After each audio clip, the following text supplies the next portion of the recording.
wrap up this war with Iran in the coming days. How do you think that is going to be responded to by the Iranian government? Those messages are not completely confirmed. It's not clear that they have really sent these messages, but there are a lot of reports that they have sent messages through Arab countries, which it seems that the Persian Gulf countries were involved in delivering that alleged message to Iran. But the thing is, the question is, can Iran trust in this situation any message that is coming from Mr. Netanyahu's government that showed in different areas like Lebanon itself that even after ceasefire, attacks continued and justified that Israel is still being threatened, for example, in Lebanon by his. All right. Shalom, everyone, and peace of the Lord to all of you. As you see, we changed the topic. The topic was about Abdul. He's a fat boy who was going to, give him, use his fingers to finger Allah. But we just heard the news that Iran attacked the American bases in Qatar. Now, obviously, this is kind of a movie, even though they did it for real, but obviously it is a theater. They informed the American more than 48 hours ago that they are going to attack the bases. This is why Qatar closed the airspace today, all day long, because they informed them already that we are going to do an attack. The American, they took all their soldiers out of the base. There's no airplanes, there's nothing there. And the Iranian, they want to say that we did, attack the American. But in reality, it's just a theater. And like right now, they are saying there's no casualty, zero casualty. So what is exactly happening? I mean, they attack what exactly? It's just to say in the front of their people that we can really attack America. We can punish the American, as we see here in the news. Hezbollah, there had today on its own, Lebanon, southern Lebanon has faced multiple attacks by Israel despite the ceasefire. So I'm not quite sure that if such a message has been delivered to Tehran, how Tehran can really rely on that. What we see is that this escalation probably will continue. This is the feeling that I can get from different sources in the region, especially here in Iraq. Yeah, it's very interesting that you talk about that mistrust, Nefi said, because I'm sure that there is also a great deal of mistrust now from Tehran towards what Washington is saying, given the fact that Donald Trump appeared to give a 2-week window for diplomacy and then 2 days later sent in American bombers. And similarly, we saw reports from the Iranian government that they believe that the alleged 6th round of nuclear talks with the US that were planned for when was it, a week ago last Sunday, was also a kind of cover for the Israelis to then go in and bomb the Iranians. So I wonder whether you feel now that that there will be the precision of this, a one single attack on a US base in Qatar, a barrage of missiles here to Israel. Is that going to satisfy the Iranian regime and the kind of hawkish voices and the warmongers around the regime? All right. So let me guess what the Trump he will do. As I know, Trump is a potato. He bragged too much about victories he do. In the same time, we find out that he did nothing. Like 2 days ago, we celebrate that he did attack the Iranian nuclear facility, right? It turned to be that they informed the Russian 2 days in advance that they are going to attack those facilities. The American, they informed the Russian. The Russian, they informed the Iranian. The Iranian, they took all the uranium which they want to save. So literally, Trump, he destroyed nothing. It's just building. In fact, there's pictures of tons of trucks loading uranium coming out of those locations. And here is the same garbage. Iran claiming they attacked the American. But the Iran, they informed the American 2 days ago that in this day, at this hour, we are going to shoot missiles and they will fail in this spot. So please empty this spot because we are going to hit it. And here we see that both are making mockery of the audience. Trump is lying to the American, claiming that he did hit the Iranian and he destroyed their capability of having nuke. But as we see, I mean, if you told them 48 hours in advance, why in the world they want to keep the uranium, the one they reach already, the one they want to need to make their bombs? Why you inform them? Have you ever heard of somebody want to destroy his enemy capability and he informed them so they can move their uranium? This is a joke. And now Trump, he will go and he will say, because there is no casualty and nobody get hurt and not even a turtle, so we will not respond. So the game is equal. American hit Iranian, there is no casualty, there's nothing hurt. American, the Iranian, they hit the American, there's no casualty, nobody hurt, not even a turtle. So simply Trump, he did nothing. He claimed that he brought victory. He eliminated the Iranian. Like now he claimed that it's not true. But everybody posting pictures from the satellite.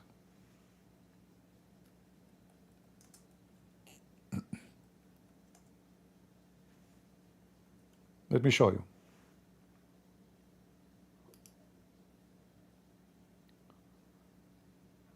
What a nice movie.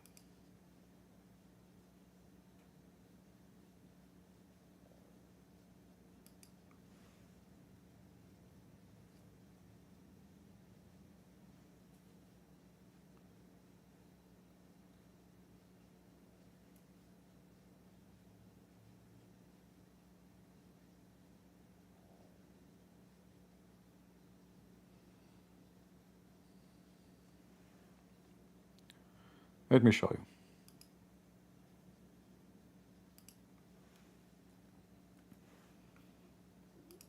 And then he go and he brag about how he did and the brave Trump, like all the president before him, they did not dare to do it, but he decided to do it. Those are the trucks coming to Fordo before the American attack. They are coming to load. You can tell they are not leaving, they are coming to load the uranium. And this is why I ask myself, like, I know there's an attack will happen because the Russian, they evacuate all their employees in those facilities. So Trump, he don't want to make Putin get upset, so he informed the Russian. The Russian informed the Iranian. The Iranian, they took their cartridges for uranium. So the attack on Iran was just a fiction. He accomplished nothing. I will not be surprised if the Iranian, they announce after a few months from now that they have their first nuke. Just wait.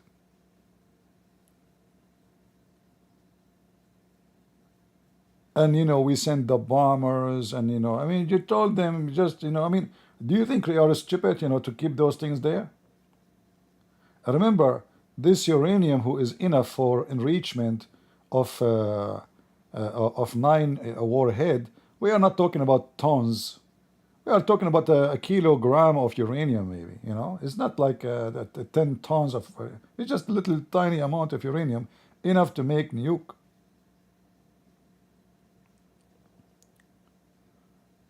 What a mockery Trump is doing to the American. The Democrats are laughing at him, lying to us about he destroyed and he run. And what a mockery if now he claim that Iran attacking the base in Qatar mean nothing.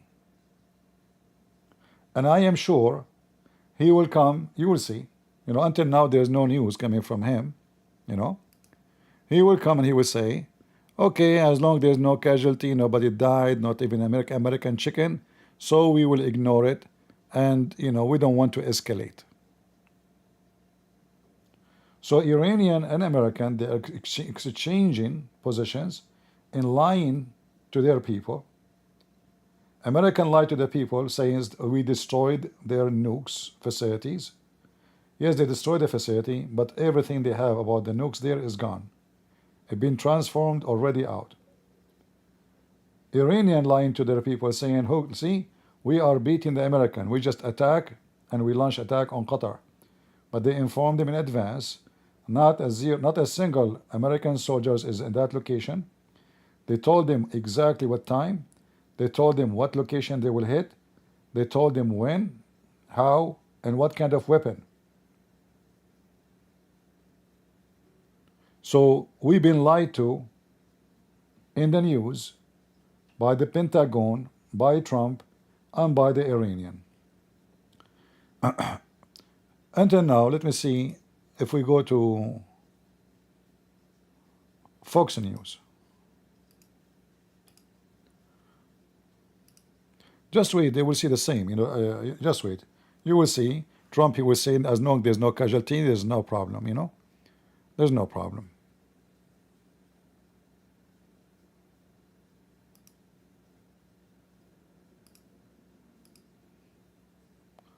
I don't know why it's not playing. The Kingdom of Saudi Arabia expresses its condemnation and denunciation in the strongest terms possible the aggression launched by Iran against the brotherly state of Qatar, which constitutes a flagrant violation of international law and the principles of good neighborliness, and an entirely unacceptable act that cannot be justified under any circumstances. We heard something similar from the Qataris. Bahrain certainly is probably of the same mind. All of them, they are lying. All of them, they are just playing a game. Qatar, they agree to be hit because they are not hitting them anyway. I mean, when they say they hit Qatar, like, did they hit Qatar really? It's a piece of land where the American bases is. They did not hit Qatar. This is number one. Number two, the Saudi crown prince is dancing in his ass because the Israeli and the Iranian are fighting. Number three, why the Iranian did not hit the Saudi? Because the American, they have bases in Saudi Arabia. But because Qatar is their friend, so hey friend, we are going to hit something like a firework at your country. Don't make a big fuss about it. All right. So it's an exchange of a game, and nothing of this is real.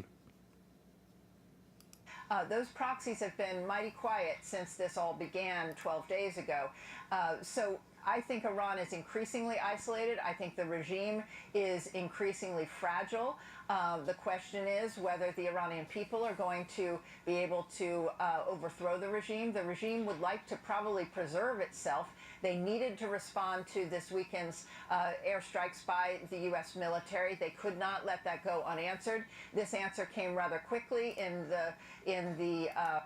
Somebody saying CP is out of his mids again. Potato, go check in the news and see, is it true that the Russian, they evacuate all their employees from those facilities less than 24 hours before the attack? Yes or no? Is it true that Trump, go to the White House website, that Trump, he informed the Russian that he will do the attack? Yes. So why in the world he want to inform the enemy that he is going to attack them if the purpose is to destroy their uranium? He is worried about a few Russians, they will die in the attack? Since when?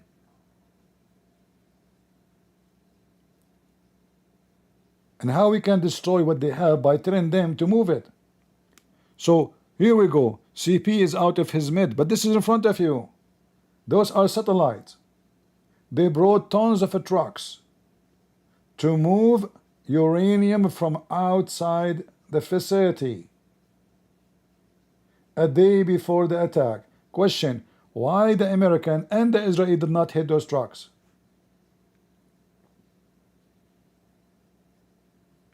You see, as long as we can see them so close and so clear like this, and I am sure they can even see the license plate of those trucks, how come nobody hit those trucks? Like, what do you think they are coming to move out? Furniture? Potato chips? All those trucks, look how long the line is. Coming to move exactly what?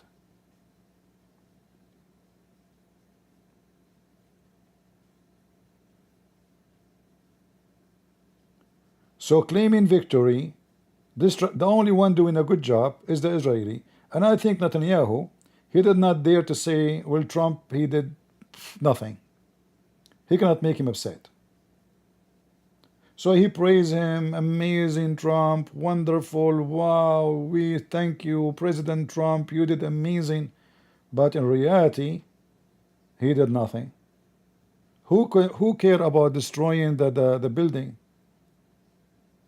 This is not what they are attacking. The attack isn't the uranium.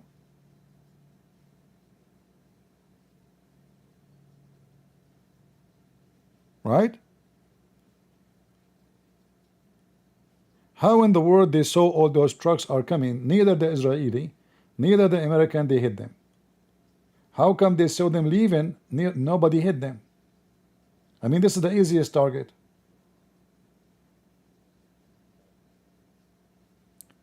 If there is an agreement between the Iranian and the American that we will not really hit your uranium, it looked like it. It's a showtime.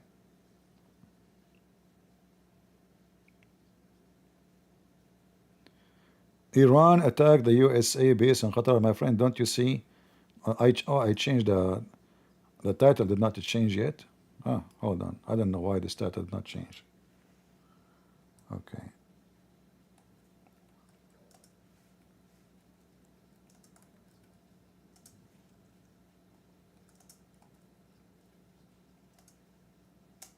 Here we go. We change it. I thought I changed the title. I don't know. Is it? Change? Breaking news.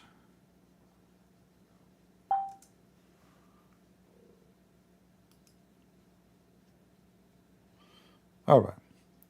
So it's very, very upsetting what's going on, and they are playing with us. They are lying to us about victory they accomplish, and they left the Israeli alone fighting. You see, the Iranian, the regime, I'm not talking about the Iranians people, they are taking advantage that Israel is alone in this war.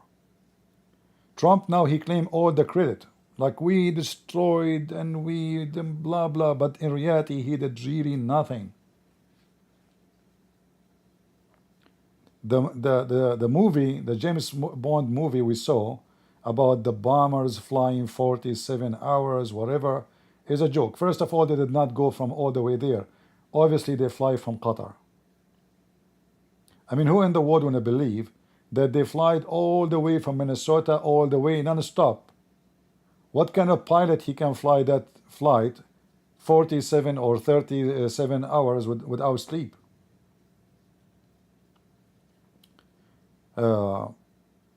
They will be exhausted. This is just to go. 37 hours to go.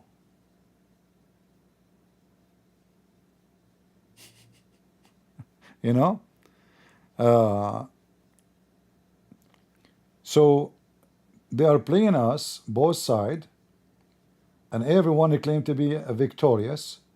The Iranian now, they claim in front of their people, we look what we did. We did hit the American. We spanked them in Qatar. Qatar, because he's a Trump, because he's a potato as usual. He will go on TV. He says, nobody got killed, nobody got hurt, not even a little cat, American cat in the base. He was not there. Nobody got killed. So I'm not going to respond. So the Iranian now, they feel satisfied that they did something to the American in front of their people. Look, we are brave. We attacked the American. But in the same time, they informed the American that we will attack you, run away. So nobody will hurt. The American, they did the same. They told the Iranian, we are going to attack you, run away. So nobody get hurt. And don't forget to take your uranium with you. So it's a exchange of a game, and the real one is fighting in the ground is Israel.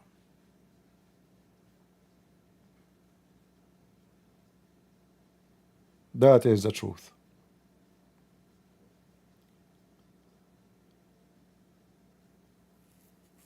Who wanna bet that Trump, he will say, as long nobody get hurt, I will do nothing? Who wanna bet? You wanna bet? Do you think he will respond? Like how many times they warn Iran, don't respond. That will be the most stupid, foolish thing you do. Here we go. They did respond. What they will do? Nothing. I assure you, nothing. And the excuse, nothing happened. As long nothing happened, or nothing we will do.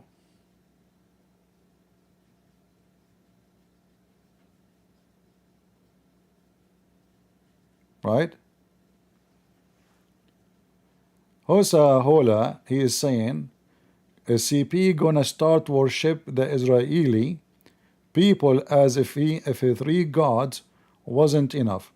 I don't know, my friend. You are talking about worshiping the Israeli. I can show you from the Quran that your God Allah is kissing the ass of every Jew. Do you want me to show you? You wrote that yourself. Is that fair, guys? Do you dare to call me to show you that your God, he worshipped the ass of every Jew? Do you dare? Secondly, you son of Muta, since when the Christian they have a three God? If your God himself in the Quran says the Christian, they say the Messiah is Allah, which means there's no three gods. Every Muslim is a potato, and we smash him, and they don't dare to debate us. Do you want to call me? Who is the one who worshipped the Jews? Your God. Let me show you. Let me show you. As long as you mention this topic. All right. Who is the favorite people of Allah? The Jews. Guys, did the Christian Prince says the Jews is my favorite people? No. Hold on. What's wrong with my keyboard? The letter is stuck. I type F, I type Q. Okay, finally. Read it. Who is the one who worshipped the ass of the Jews? Is that your book? Potato? Hoa? Hola? Don't play dead now. Who is the favorite people to Allah? Is it the Arab? No. Is it the Indian? No. The black? No. Who then? The Jews. Are you there? And not only that, Allah, he favored the Jews over mankind and genies. Not only mankind. Chapter 2, the chapter of the Hindu, chapter Cow, verse 122. O children of Israel, call to mind the special favor which I bestowed upon you, that I preferred you to all others. By the way, translation is false. I don't know who is the translator. Oh, Yusuf Ali. Let us show you the real translation better. Read and love. Your God is a Zionist. He is a Jew agent. Does it say that, guys? And now he will play dead, the Abdul. Play dead, it's okay. I understand. Play dead. Are you playing dead now? Who is the slave of the Jews? Your God. When the last time Christian Prince, he says, my favorite people in the world between mankind and genie is the Jews. Have you ever heard me saying that? Have you? Never. I never said that. This is your God. Even the genies? Like even the genie in the ball, Allah, he favored the Jews against him? Who's left?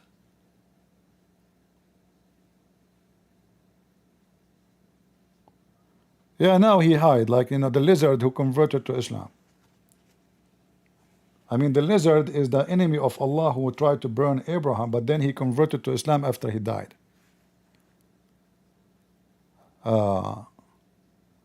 Show us where Allah cursed the Israeli nation. Okay, do you want to call me and show me where Allah, he cursed them?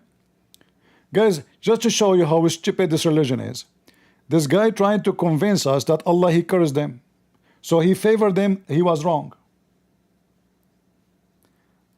The Muhammadan, they claim that Allah, he knew the future. Correct? So Allah, he favored them, Allah, he cursed them. This is what they say. Now show me the verse where Allah, he cursed them. Go ahead, give me the number. I will put it in the screen so we can laugh. Just to show you that you are stupid.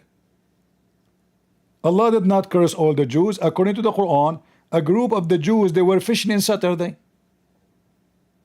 So Allah made them pigs and monkeys. What a nice story for kids.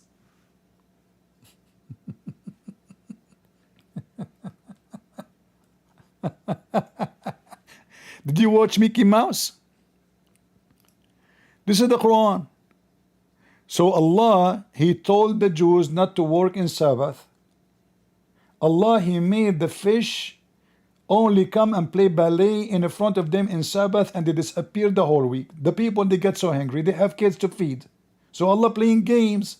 So now the Jews, they get so hungry, they will need to eat. But every Sabbath, one Sabbath, second Sabbath, the fish come only in Sabbath. Allah, he made the fish come only in Sabbath. So those people, they get hungry. So they decide what we can do. I mean, we have to eat. However, this is in total agreement with the Quran. The Quran says don't eat pork or pigs unless you are starving. So the Quran proved itself to be full of destruction. How here Allah, he cursed them for fishing in Saturday, but in the Quran Allah allow you to eat pig, you pig? Is it true the Quran allow Muslim to eat pigs? It does.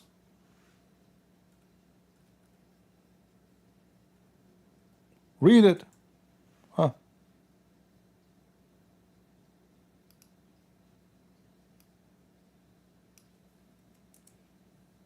Do you see it? It's forbidden for you to eat, or by the way, when it says forbidden for you to eat this and this, except if you are hungry. Read it.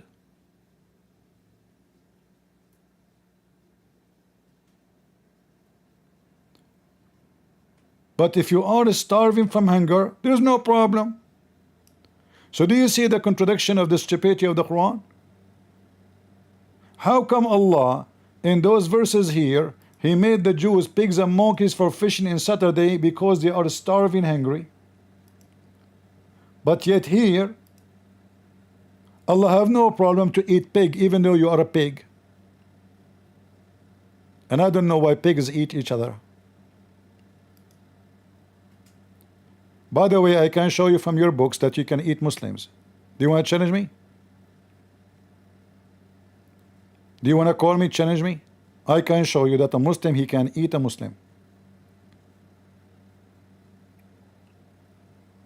Are you there?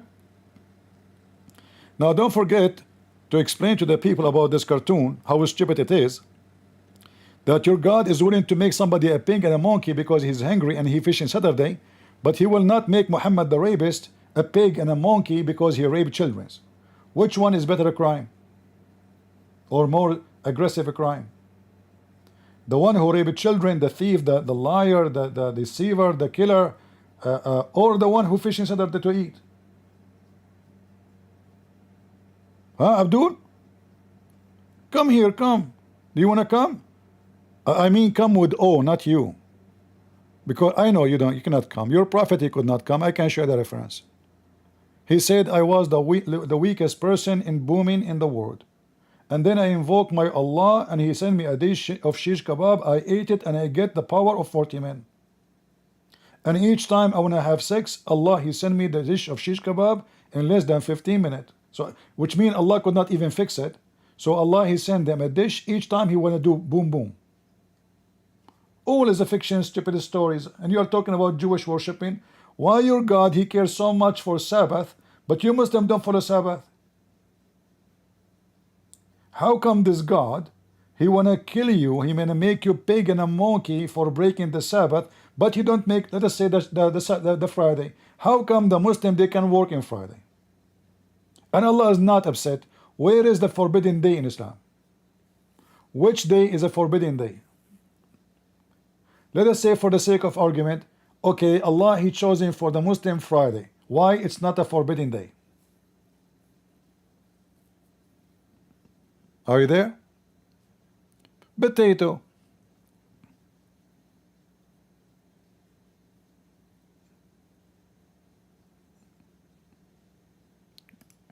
Do you want to try something else?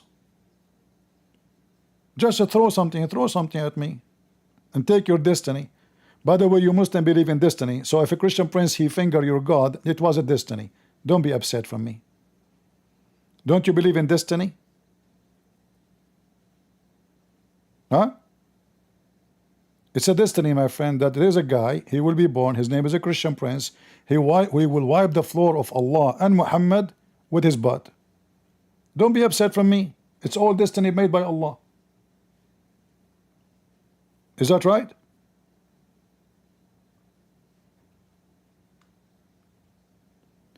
In fact, even your prophet, he says, if your mother, she if her neighbor, it was destiny. Am I lying?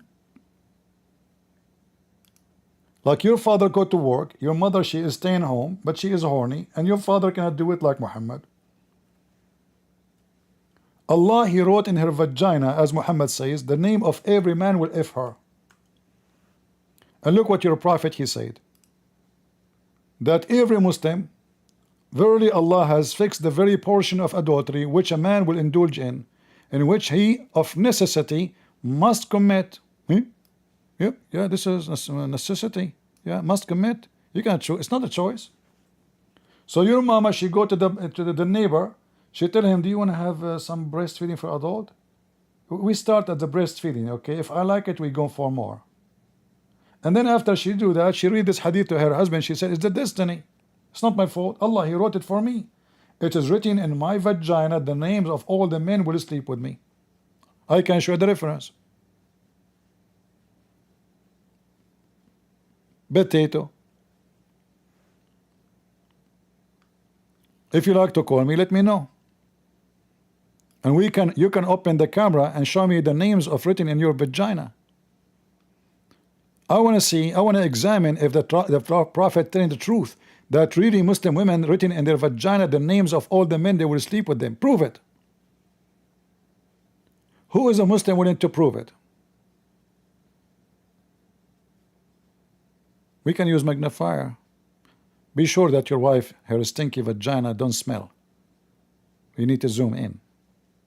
Let her use a Clorox. Yeah, going back to our topic. Well, there's no topic in the topic, as you see. They are lying to us about war, claiming that there is a war, but in reality, it's a joke. This is Qatar. This is Qatar? No, this is Israel, I think. This is Israel. You know what? It looked like Qatar. It looked like a desert. Hold on. Yeah, it looked like Qatar.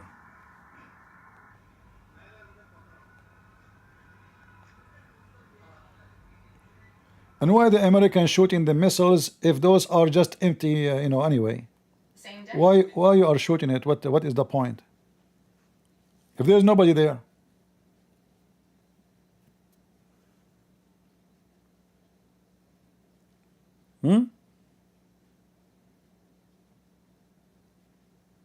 Any Abdul? Potatoes. Even in war you are a potato.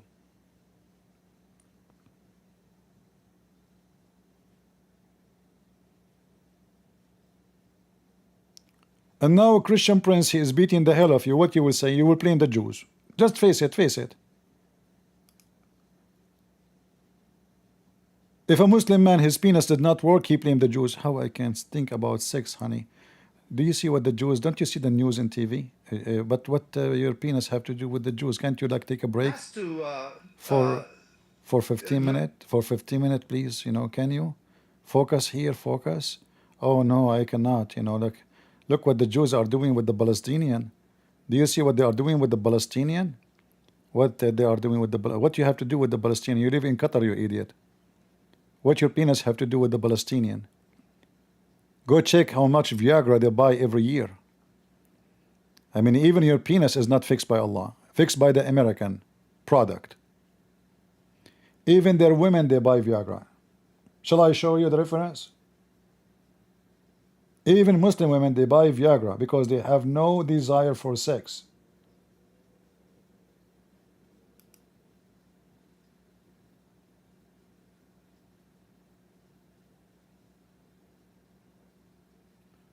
Pentagon reported no casualty. Qatar successfully intercepted missiles. So where was the attack? So those Iranians, they shot what? Like firework?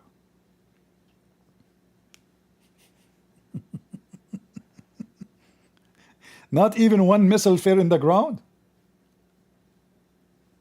What the heck? What a hero. Missiles at a key US airbase in Qatar. Retaliation, it says, for the recent American bombing of its nuclear sites ordered by President Trump. Iran's Revolutionary Guards have released these images and issued a statement saying Iran will not leave any attack on its territorial integrity, sovereignty and national security unanswered under any circumstances. Qatar confirmed the attack on the US base Al Udeid. Well, Qatar called it a flagrant violation and said it reserves the right to respond directly. There are reports Iran may have telegraphed the attack in advance to Qatar and even to the United States, with indications this was a... Hello? Assalamu alaikum, Trump. Listen, Habibi. We are going to attack the base, okay? Yeah, at 6 o'clock p.m. Yeah, please tell the American not to be there. Yes, we will hit next to the empty... You know where the garbage can, brother? Okay, we will hit in the garbage. Yeah, not the recycle. No, the recycle are prices for you. I know you like money. We will hit the garbage with the stinky stuff. Okay. Yeah, please remember 6 o'clock. Did you receive the telegram? We sent you telegram. Like Mayday, did you receive it? Okay, confirm. Okay, we will hit. Count with me until 10 million. When we finish 10 million, we will shoot the missiles. You will have enough time by then to leave? Okay, no problem. I mean, what kind of attack this attack is? You call them, you tell them I'm going to attack you. You tell them even where. Like what base, what place, what location, what time. And they claim that they respond. Ione Wells, who's in Jerusalem, and Nafiseh Konavad, who's in Baghdad. John, let's go to you first of all. All eyes really on Donald Trump now to see how he responds to this response from Iran. Yes, and as you say, everyone wants to know the answer to that, and I don't think I can give that. We're going to have to wait and see. But certainly, since these attacks were launched, it does seem that they were somewhat telegraphed. There was some sort of warning, and we've actually just had the Republican Speaker of the House of Representatives here saying that this sort of response from Iran was anticipated, and given that there are no casualties reported on the ground, no US servicemen injured or killed, we don't even know whether any of these missiles from Iran met their target. I do think that certainly the Iranians are giving a signal that, you know, this might be some sort of off-ramp. Everyone, as the previous guest here on BBC World was saying, is playing to their domestic audience. That's what Donald Trump has got to do. That's what the Qataris are doing, the Israelis and the Iranians. So the Iranians, they needed to send a signal that what America did on Saturday evening, the early hours of Sunday morning, couldn't be met without some sort of response. But it does seem that this was relatively moderate in terms of the damage it's done. What damage? If they hit the missiles did not even hit the ground, and the damage is done. There's no damage. They intercept all of them, and they shot only 3 missiles. Three.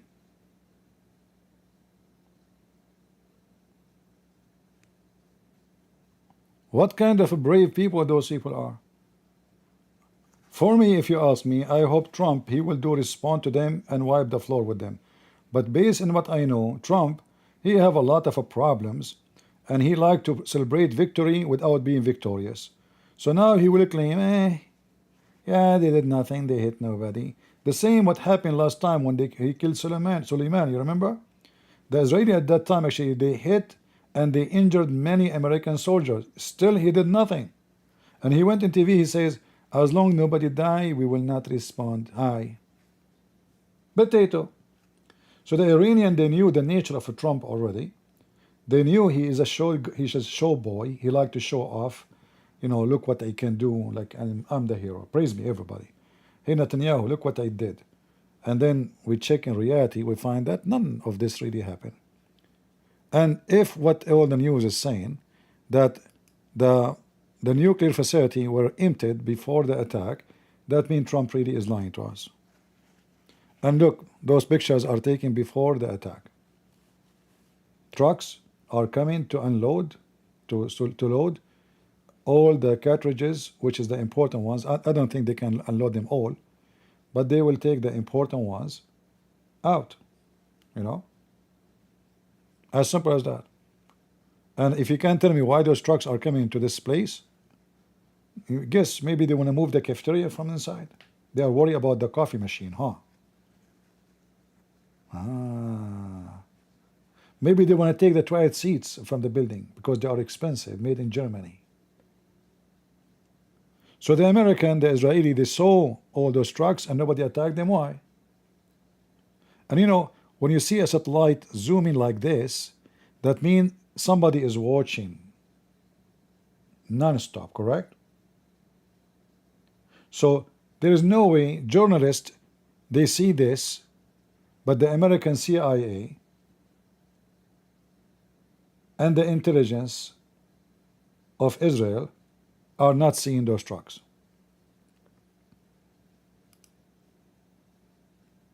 Right? So they are lying to us, both sides.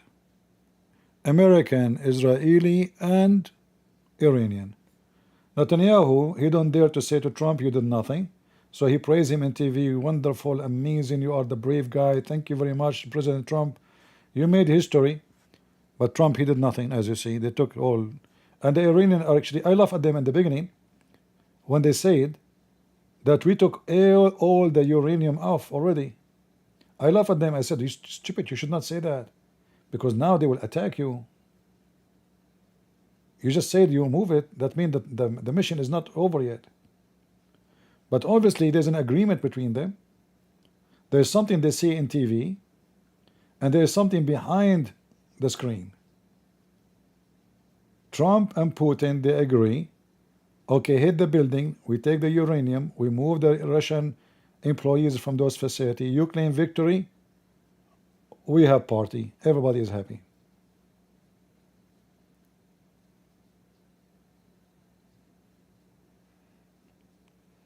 Now, I was going to go today and talk about this lesbian boy, but we will make it maybe later at night, because this news came urgent, so I switched the topic to be about this. All right. Let us see if any news coming from Trump. For sure, he's drinking coffee, is he? You know, he would say there's nothing happening anyway. Don't worry about it. For any further attacks on any U.S. bases, Trey, in terms of the Israeli response that continues, what's your sense of what they were able to accomplish? And did the attack on Saturday night soften up any targets that they were able to then go back into over the last 24 hours? It's a great question. When President Trump ordered those strikes against Iranian nuclear facilities, the Israelis wanted to ensure that Iran couldn't go and determine how much damage was caused or try to repair anything that was hit in the U.S. strikes over the weekend. And so earlier today, outside of the Fordo nuclear facility, this large fortified facility that President Trump ordered the strikes against, the Israelis hit the access routes to Fordo so that the Iranians were not able to send teams in to assess how much damage had been done. Martha? Trey Yang, thank you very much. We'll talk to you later. Thank you. So with Guys, the Israeli, they hit the entrance.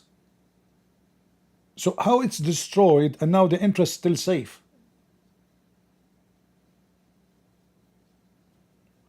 Like, can somebody explain to me what they are talking about? How we put bombs can destroy a mountain and the entrance is still working and they can get in? What this guy is talking about?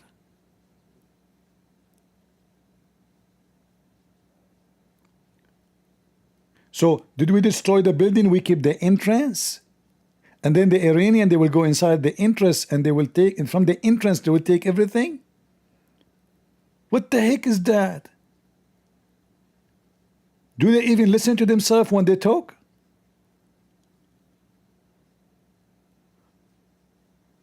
Second day, we hit the entrance so nobody can get in. Get in where?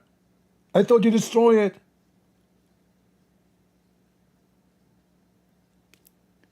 Like, did you put some firework inside?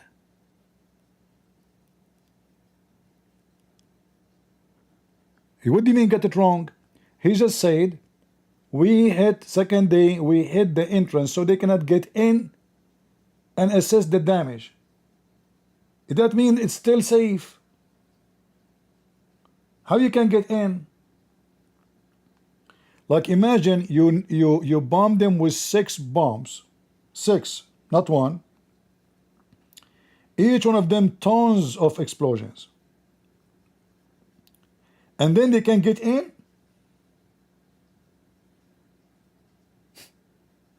How? Get in where? Shouldn't the whole thing be collapsed by the time you did the the attack? Where you can get in?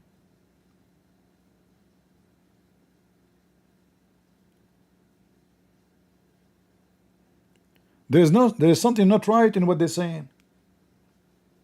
Everybody is lying at us from every side. Iranian, Israeli, American, everybody is lying. With that, we want to bring in retired U.S. Navy Commander Kirk Lippold, who commanded the USS Cole during the 2000 al-Qaeda terror attack in Yemen that killed 17 of our American sailors. It was the largest al-Qaeda strike that took the lives of Americans prior to 9/11. Sir, thank you very much. It's good to have you with us today. Thanks for being here.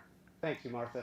So give us your reaction to what you just saw today in Qatar. What does it tell you about Iranian ability to retaliate, and where do you expect it to go from here? I think what you actually saw today, Martha, was a very calculated response on behalf of the Iranians to save face. The fact that they equate it to the number of bombs that were supposedly dropped, clearly that number is a mismatch, but nonetheless, that's what they are advertising, again, as Jennifer mentioned, for their domestic consumption to make it appear that they are responding against the great Satan and doing something. At this point, as well telegraphed as this attack was to the Qataris and to a lesser degree, even the United States, what we are seeing is calculation on behalf of the Iranians to say, okay, we've responded to the United States attack from this past weekend. Question, and why you allow them to make this propaganda? Why you don't hit back and teach them how to behave? Because now if you don't do anything in return, that means you are helping them with their propaganda. So they send they send you a fax saying, okay, we will attack you tomorrow, please leave, because we want to do propaganda for our country, and because the Iranian will be upset if we don't do something. But so we have to do something. So please excuse us. We are Iranian regime, and we are Islamists, and we are a bunch of cowards. Can you please help us? We will attack you, and you do nothing about it. Trump, he said, sure, don't worry. I am the hero. You attack the the base, will be empty. You will look so good, and we will support you. All right. You want to take selfie? Come here. I will give you American mega hat. Like, what the heck is that? So they are saying to us, and they understand that the Iranian regime is using this as a tactic for their own local consumption. Why are you all helping them? Why you don't hit back immediately to show them their size? As long as they don't dare really to hit you, and you know that. Because if you don't hit them, you are helping them. You are helping them with their propaganda. You are doing it. While this planning operation capability did a great job, I think at the end of the day, the Iranians now, having responded, are going to look for a way to preserve their ability to survive as a regime. But if we keep shutting off avenues for them to survive, along with the Israelis, then I have no doubt that the Iranians will turn to asymmetric warfare, and they will attempt things not only around the world against U.S. national security interests, but quite possibly here at home, especially given the number of unknown Iranians that came across the southern border. So the threat remains. Iran is still dangerous. They should be considered through that light. But at this point, we need to tell them, let's get to the negotiating table, and in very short order. That See? should be a swift time. See? Let us get to the negotiation. How you keep saying that you cannot trust this regime, they are terrorists, and then you say negotiation. Anyone understand what's going on? How those are terrorists? They killed a lot of Americans. Are we going to negotiate with terrorists who killed a lot of Americans? Is that a clear sign of weakness or strength? Why you want to negotiate with them? I mean, if you don't negotiate, what you will lose exactly? Who is the loser in this case? Why you insist they will come and negotiate and they are the ones saying no? That means you are the always weak and they are the strong. You are begging them. They keep talking about come to the table. Come to the table. What we would do on the table? They have sex. The bed is not comfortable no more.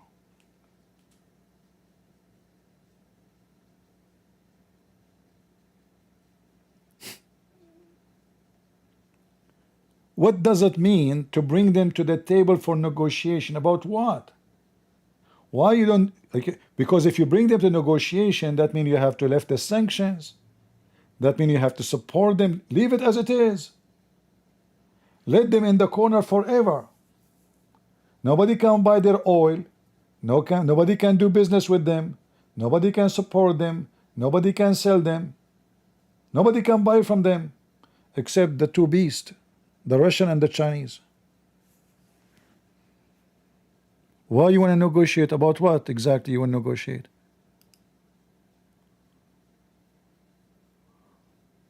Huh? Everything you hear is stupid.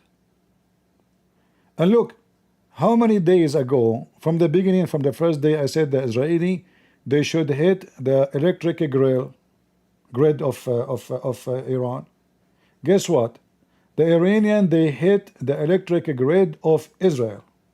And now there's thousands, there's more than 18,000 houses in Israel have no electricity.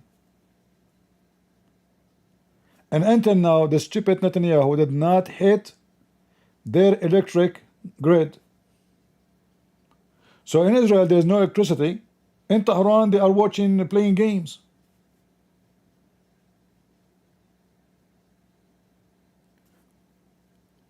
What kind of leadership this leadership is?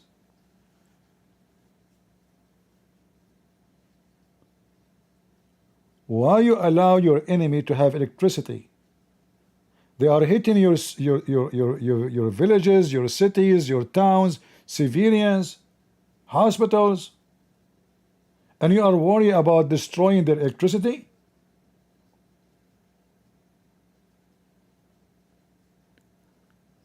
What do you mean that's not true? You want to tell me that Israeli don't lose electricity today? Okay.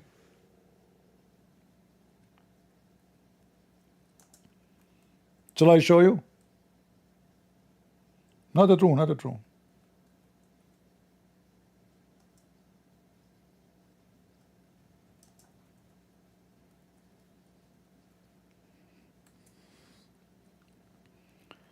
And I heard it even from an Israeli TV. It's not even like the enemy. Not true. This is not true. Is the Jerusalem Post is made in Iran? Not true.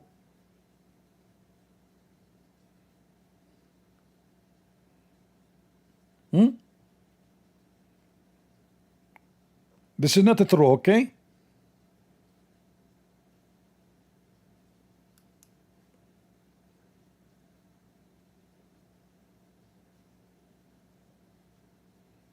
So they are destroying your cities, destroying your building, destroying your houses, and you are worried about their feeling.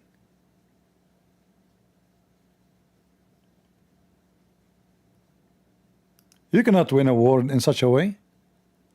You cannot be civil with the savage. That was for 4 hours. It doesn't matter. 4 hours is a lot. Guys, 4 hours only. If they could, they will make it for 40 hours, 40 years if they could. So the point is they are targeting your electric grid. What is the target? Your electric grid. Are they hoping for 4 hours? No. Like sometimes I feel like I'm talking to walls. If they are hitting your electric grid, that means they want you to be without electricity. As simple as that. So if they could not make it happen more than 4 hours according to you, that's because they did not succeed to make it longer. The damage was not enough to make it bigger. But they wish. So why you don't do the same, but make it for 40 years, not for 40 hours?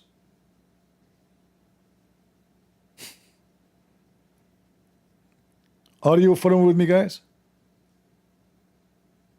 Because if you take the electric grid from Tehran, the situation will change immediately. The people will rise against the government. Nobody can stay in such a heat for, like now we are already, this is the second week at war. Imagine they are for 2 weeks in total darkness. And not only that, army, manufacturers, everything will freeze because without electricity, you can do nothing. And there's no generators can be enough to take the place of the grid. So you hit the electric grid, you hit all their fuel, so even generators will not work because there's no fuel. And the grid is gone. And then the whole country is in dark. And then you hit every electric tower and every a communication tower. The whole country go in dark. Communication, internet, a phone, even food, even water, because water need pumps, the pump need electricity, the electricity is gone.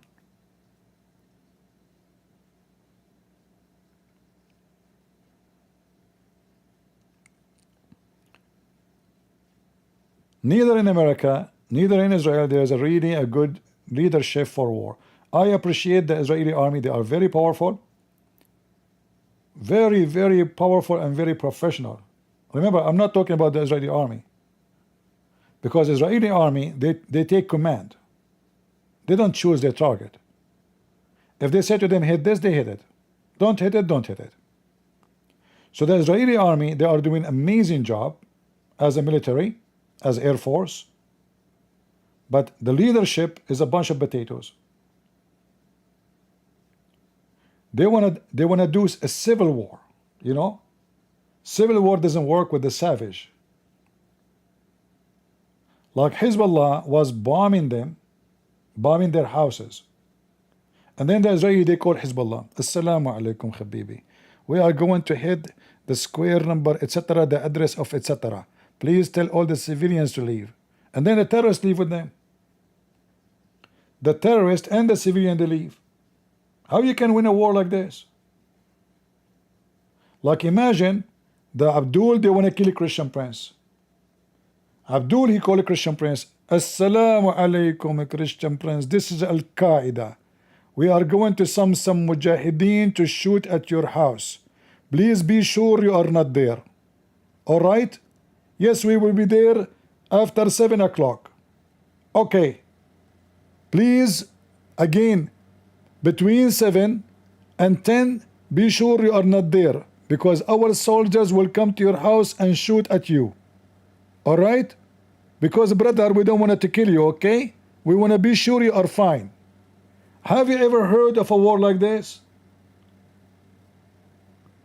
Like I was watching always, why the journalists, they are pointing the camera at a building. I mean, there's nothing happening there. And then boom. It turned to be the Israeli. They told everybody 2 hours ago. This is why everybody is looking at that building. Did you ask yourself why they are aiming the camera at a building? There's not even a smoke of a cigarette there. How do you know? Because the Israeli, they tell them. Even now, by the way, go check it in the news. They told them this square and this square in Tehran, please empty it. We are going to attack this area. I mean, are you stupid or what? You cannot win a war by being civil. It's a war.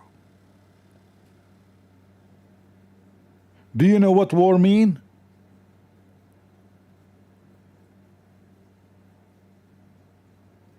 Especially you are fighting savages who they are willing to kill your civilians with no mercy.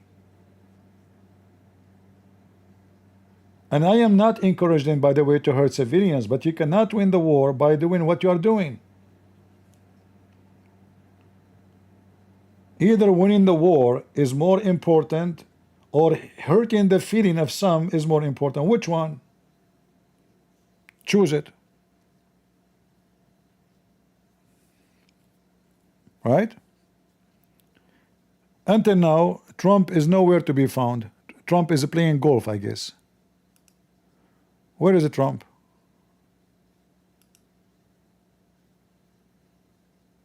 Somehow Oman, that was once in the Middle East, whether it involves the U.S. or other parties.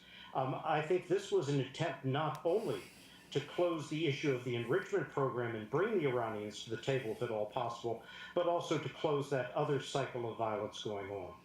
Were you surprised that Donald Trump took this decision? Because he campaigned, of course. I just saw a news from Iran saying that the Ukrainian intelligence, they try to destroy a manufacturer in Iran. The Ukrainian intelligence, they try to destroy a manufacturer of drones in Iran.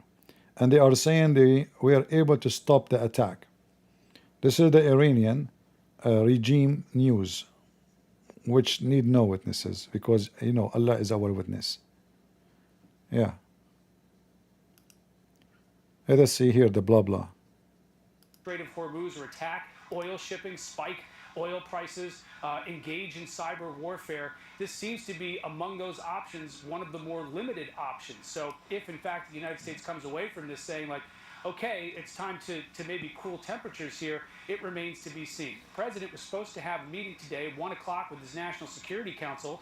It was shortly before then we started seeing all this activity out of the region that we were expecting an attack to focus on that air base in Qatar.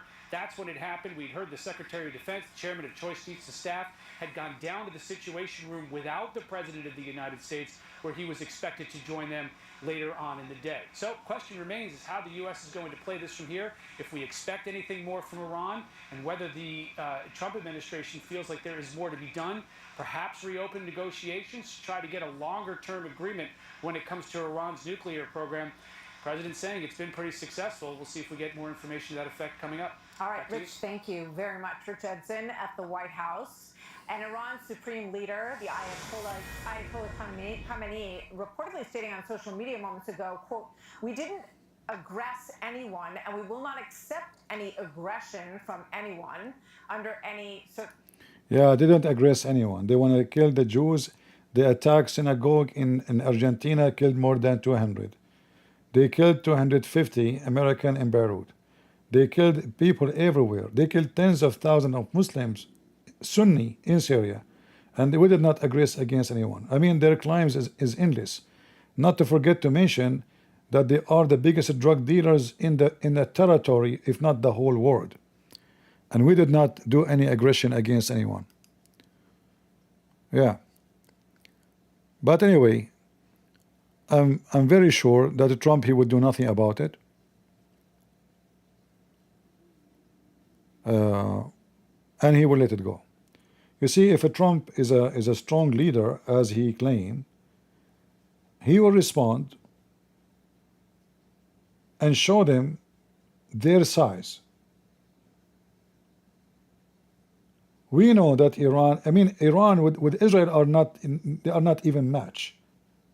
Iran is 75 times bigger than Israel. Yet the Israelis are wiping the floor with them. So why Trump is so worried about responding? At least respond, don't go at war. What about you send them like 300 airplanes and give them shish kebab, one hit, says, hey, okay, Iranian, you hit us, we hit you back. Each time you hit us, we hit you back. Once, only once. Let us play this game. Huh? What about you make a command right now and send your airplanes over Tehran and give them what they deserve? So they will learn that when you do fake attack, we do real attack.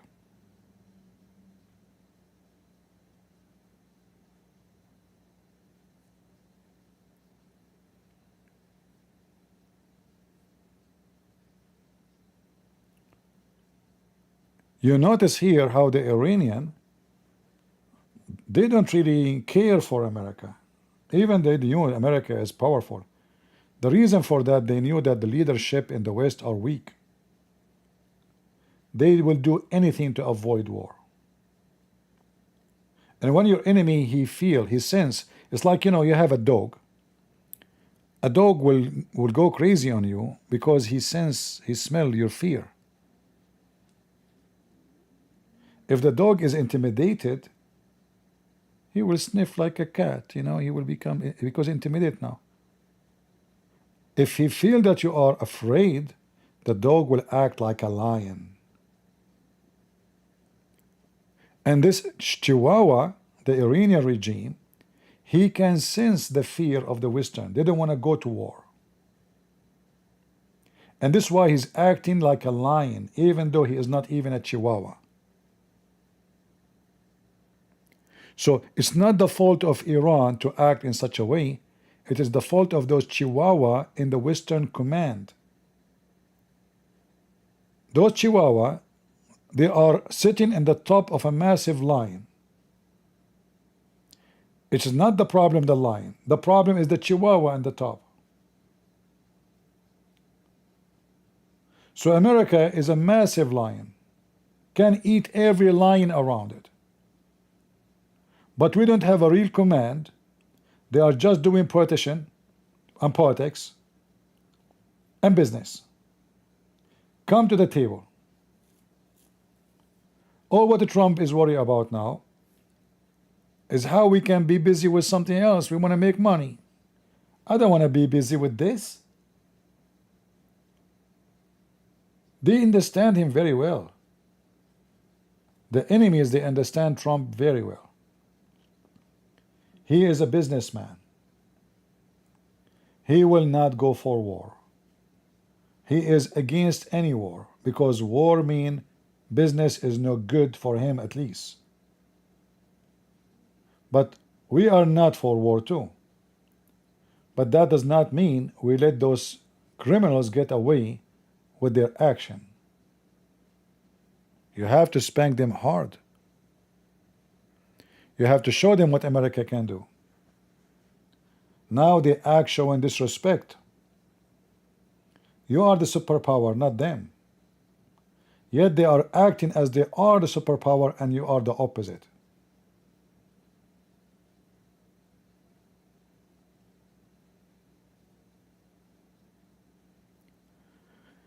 He does not want death. Well, this is funny, by the way. I mean, you don't want death. I don't know how you can make victory over your enemy without death.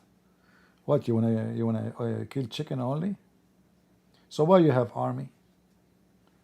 You have army and airplane and making those massive bombs to do what? You don't want to cause death?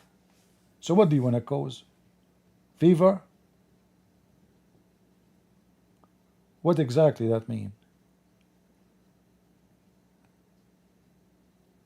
Why we spend all this money in this massive army? If we could not stand against Iran, we will stand against who? China?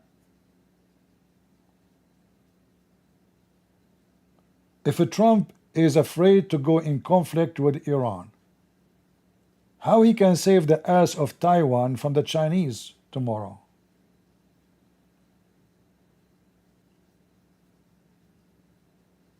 Why they are sending their army to Philippines to defend the Philippines from China?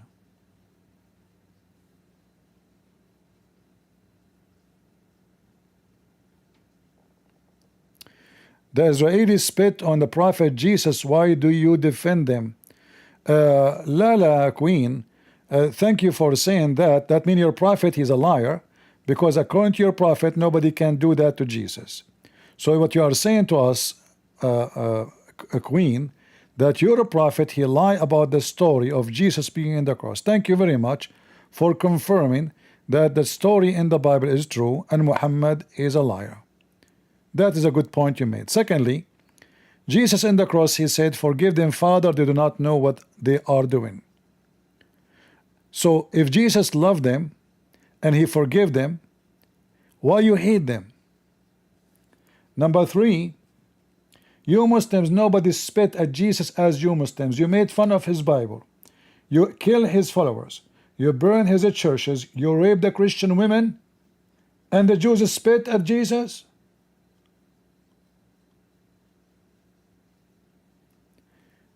You are the rapists. You are the criminals. You are the killers. What the heck is that in TV now? Let's move it away. The Jews, they spit at Jesus. Do you know? Let me tell you what. So why the Quran says the Jews are the favorite people of Allah? Huh? Why Allah favor them? Why Allah, he said to them, go and kill the Palestinians? Isn't it your stupid Quran in chapter 5 verse number 21 says Allah told the Jews, go and kill all the Palestinians, and this land Allah assigned to you? Why Allah defend the Jews? Is that your book?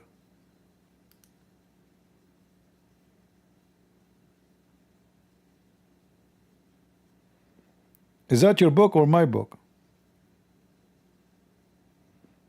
Your God is a Jewish agent.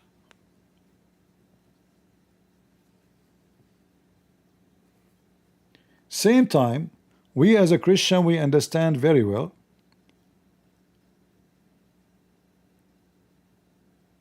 that the Muslim believe in killing the Jews first and then the Christian next. So if anyone he think that this war between the Jews and the Muslims, he's stupid. The Muslim, they say Saturday first, Sunday next, which means we finish the Jews first and then we finish the Christians.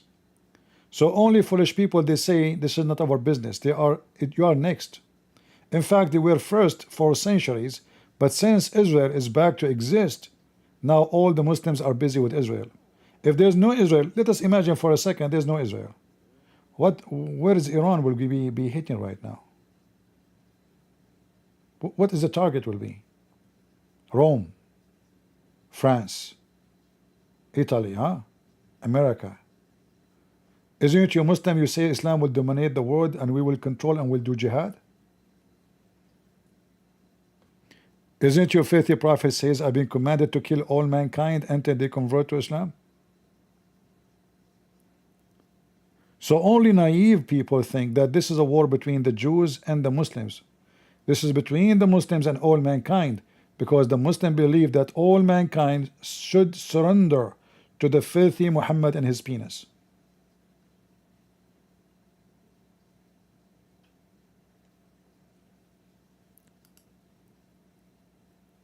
This is what Muhammad said. Mudhammam. His real name is Qasim Mudhammam, which means the one with bad behavior, filthy.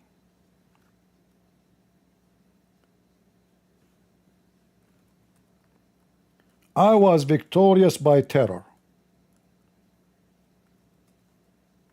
Who is the first terrorist in Islam? Muhammad. Do you see it? I was victorious by terror.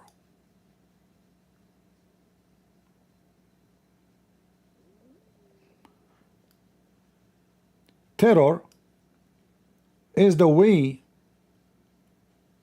of war in Islam. It's not war, it's terror. So we terrify you, so you surrender. Because if you became a coward, you have a fear, you tremble.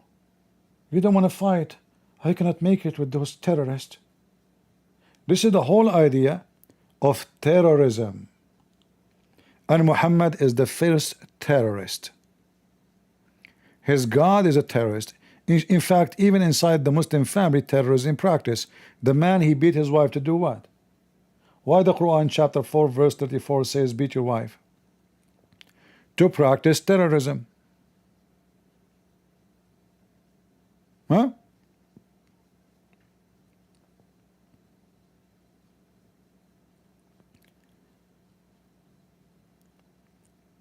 He terrify his wife, so his wife she will surrender.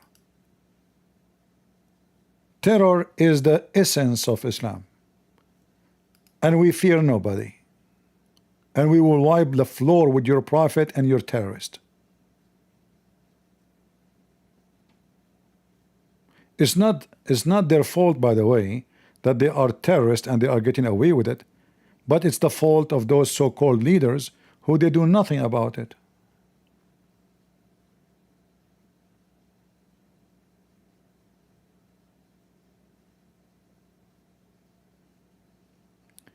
Trump, he meet with his intel team as Iran retaliate. Let us see what Trump he will do. But I am sure he will say, as long nobody hurt, I will do nothing with it. Today. What kind of update can you give us on these operations? And curious about Evan Prison. Have any prisoners been released as a result of the bombing of that gate that we just showed? We're not yet aware of that. The goal, though, is to weaken the regime. This is a despised regime by its people. The people of Iran hate the regime. It's a corrupt, old, incompetent, and very cruel regime that throws anyone who's against the government into jail and torture and to death in many cases. So we're trying to make a dent there. At the same time, we are continuing to peel off everything we can from the nuclear program. We'll see. We'll know in the following days the precise damage that was done at the Fordow Enrichment Center. And then I guess we'll all be a bit smarter. Yeah, I want to ask you about that. We have some pictures of these 16, I believe, trucks that were on the Fordow site before the attack on Saturday night.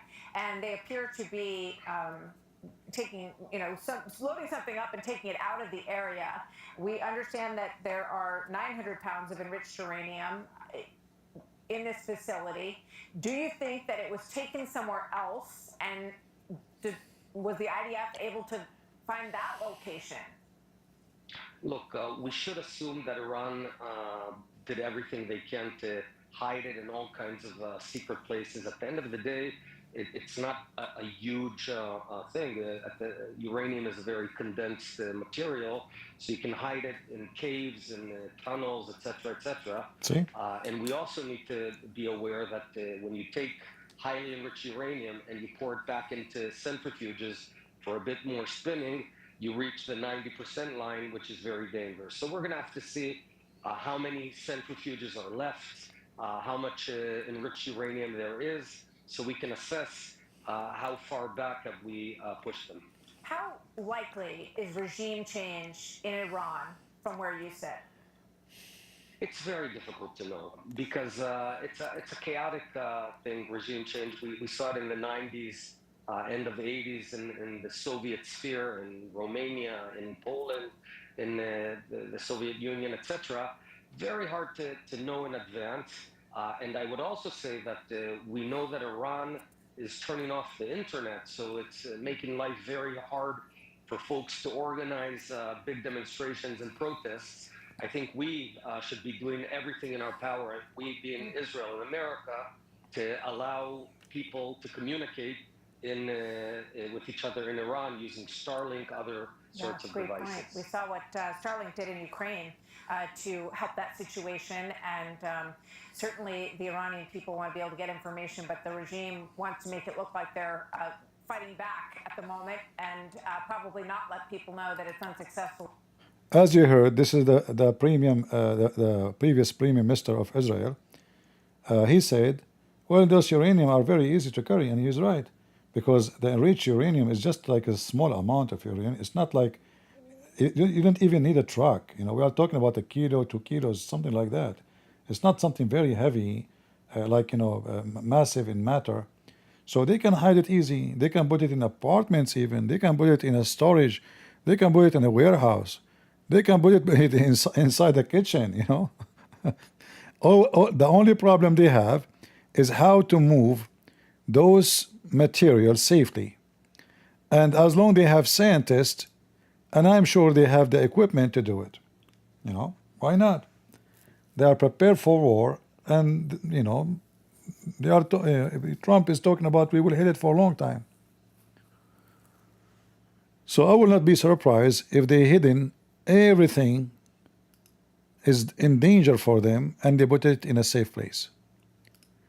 And yet both sides, they claim that we destroyed their capability of having the nuke. It's going to be horrible if we hear the news that 2 weeks from now or 6 months from now, the Iranian, they say we have our first nuke. And I think that will happen mostly. And then what the American would do? If they are afraid to fight with Iran when they have no nuke, are they going to have a war with Iran with nuke?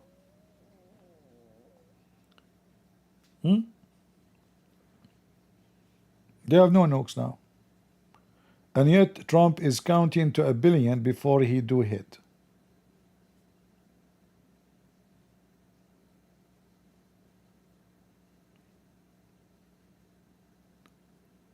So what they are doing is absolutely wrong.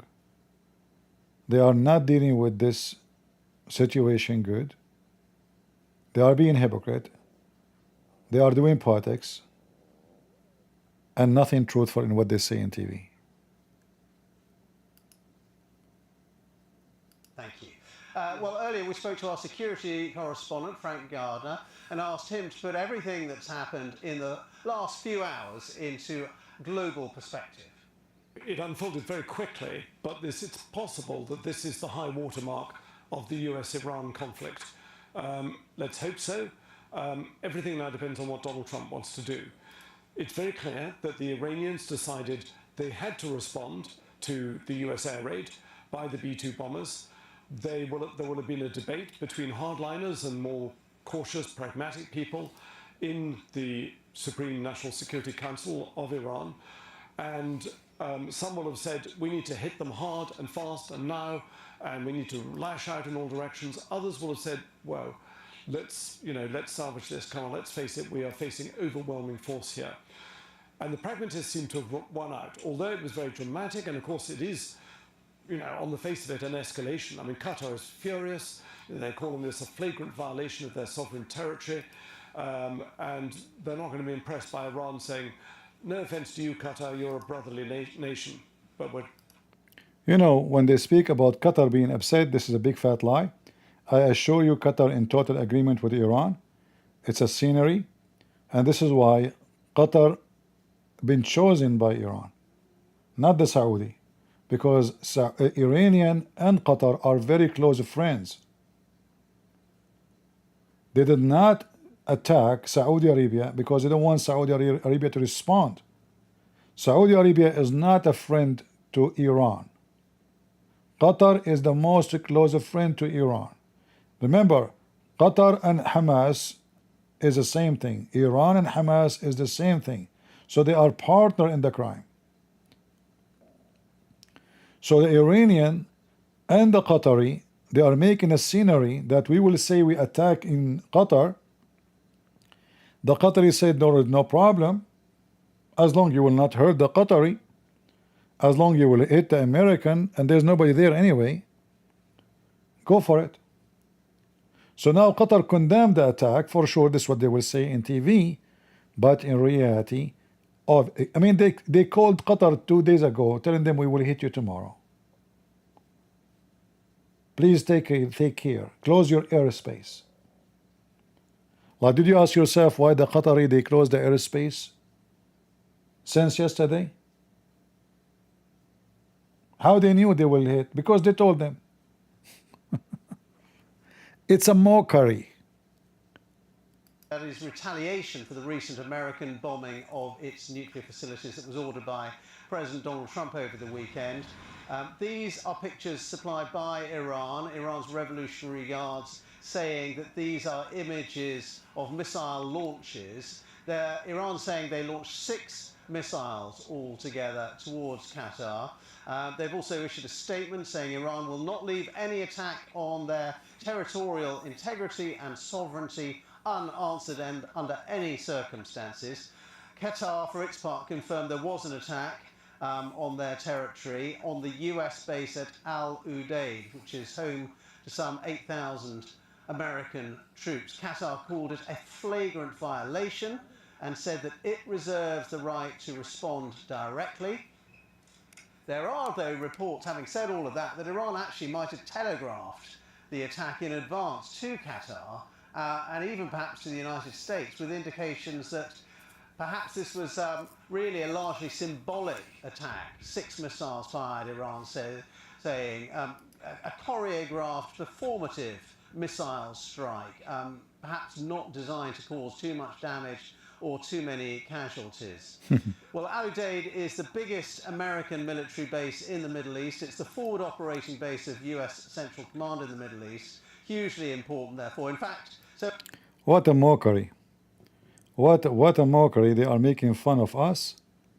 They claim that they are at war, but in reality the war is only between two, Israel and Iran. America, they are not involved. Trump, he did nothing. And Trump become an embarrassment if he did not respond. And I'm assuming he will not respond. He will sleep over it. He will act as nothing happened. And that will make the Iranian, feel proud about what they did. Look, we attacked the American. Not only they can attack us, we attacked their bases. And Trump is hidden and running, and he acts as if he saw nothing. It's a showtime. Neither Iran want to have a war with America. Neither America want to have war with Iran. Trump, he claimed victory over something he did not accomplish. Iran claimed victory over America over something they did not accomplish. The only one is doing the accomplishment is Israel. Those are the only true soldiers are involved at war now. And the American and European are watching Israel fighting alone. And they are waiting for Israel to destroy Iran. Western countries, including America, they don't want to get involved. They are a bunch of business people. They don't care for Israel. Even if they are Iranian, they shell you with billion missiles every day. They will not care. They will say we support you, but from behind the scenery. But they will not join you in this war. And the proof is in front of us. In fact, I wish Trump, he did not do what he claimed he'd have done, because as you see, obviously nothing happened. He hit buildings which are empty. They took everything from inside the buildings. There was nothing there. And it's a joke.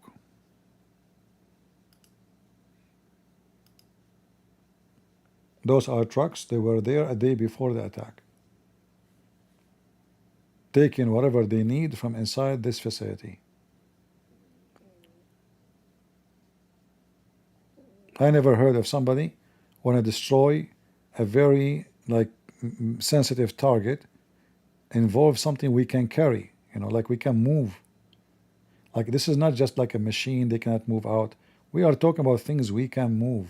Uranium. Why in the world he want to tell them in advance we are going to hit you tomorrow? Like, when we heard the news, we thought Trump is playing deception. He played them. He told them I will hit within 2 weeks. And then suddenly in the weekend he hit. It turned to be totally this is false. He told the Russian told the Iranian they send their trucks, they empty the facilities from all the important reach uranium, and boom, Trump, he hit an empty building. And then he claimed victory. Yeah, we just heard the previous Prime Minister of Israel. You did not hear him?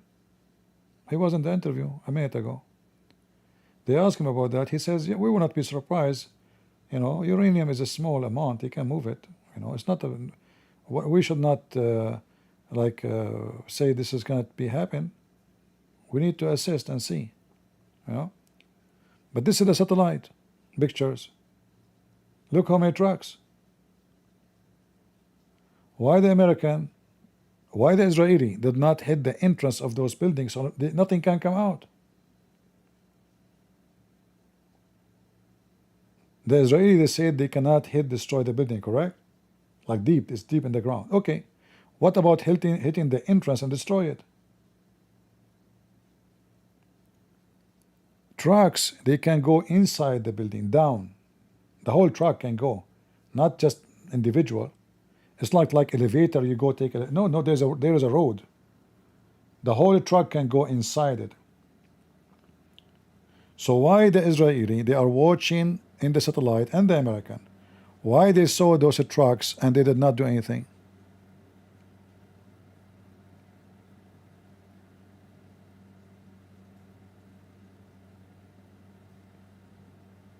And then they claim victory and we destroyed it and we finish it.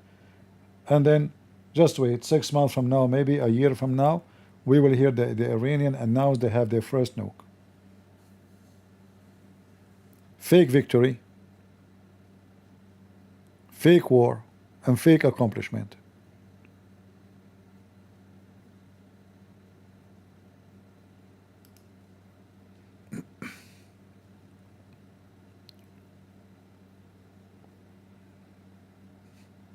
Yeah, I don't know what kind of leadership we have in the Pentagon, how smart, and they went in TV, and the guy, the general, he was talking about how President Trump, with his amazing thinking, he was able to manipulate the enemy, make them believe that the attack is not happening soon, when in reality, they send, he called Putin.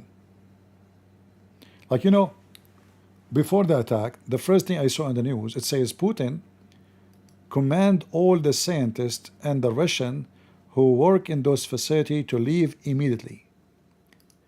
Okay, I said, okay, maybe it's like he's being careful, you know. No, it turned to be that Trump told him, we are going to hit there, be sure your guys are out. And then Putin, he told the Iranian. Very smart. Genius, genius. You know? Yeah. You can go back on time and check the news, you know?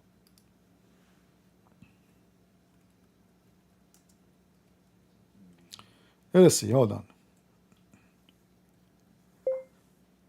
Russian scientists to evacuate nuclear facility, Iran. I say Iran, Google type urine.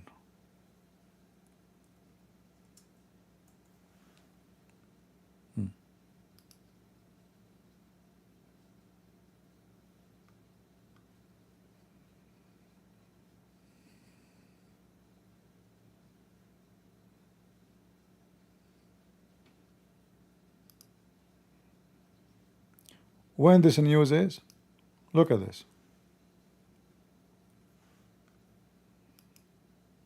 They are just fooling with us, you know.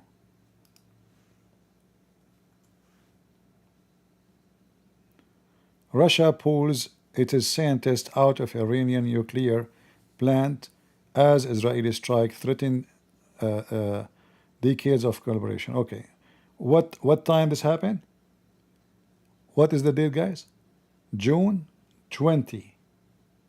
Now this is the news, by the way. It doesn't mean it happened exactly in this time, but this is before the attack.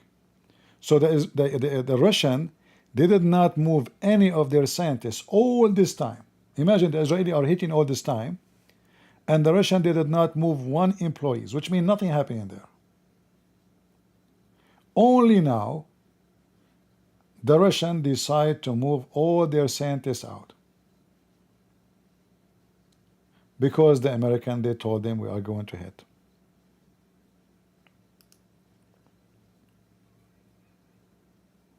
It's obvious, preset agreement between the Russian and the American, and even the Iranian.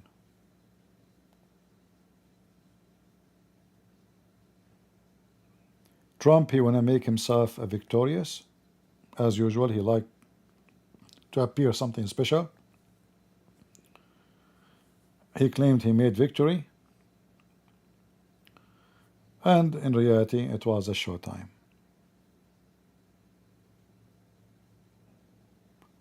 In fact, I will not be surprised if the one who took the nuclear material is the Russian.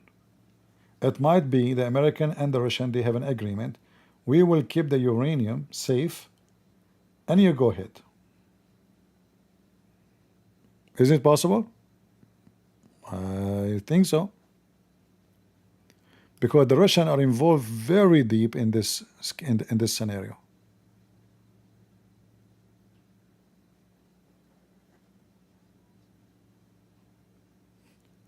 The Minister of Defense of Qatar is making a speech complaining about the attack of Iran. Nice show, nice show.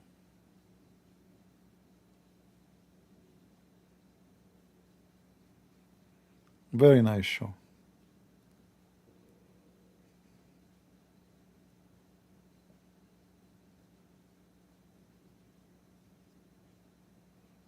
Yeah.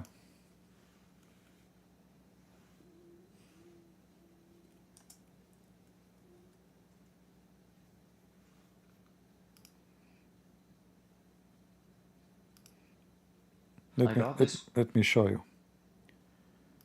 This is the Qatari Minister of Defense.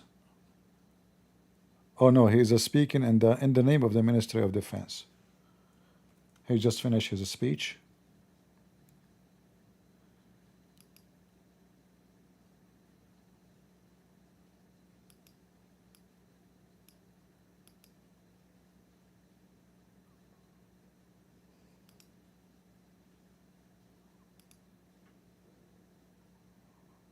Yeah. في مساء هذا اليوم وردت معلومات مؤكدة أن القواعد الأمريكية القواعد المتواجد فيها القوات الأمريكية في منطقتنا مستهدفة ومنها قاعدة العديد القطرية. Look at this officer, you know. I mean, this is the most horrible army you can imagine. They will lose a war with army of turtles. That's why they have the American. Look what the Trump he said, guys. Look what it says here in red. It says, Trump, he is saying, I thank Iran very much for telling us earlier.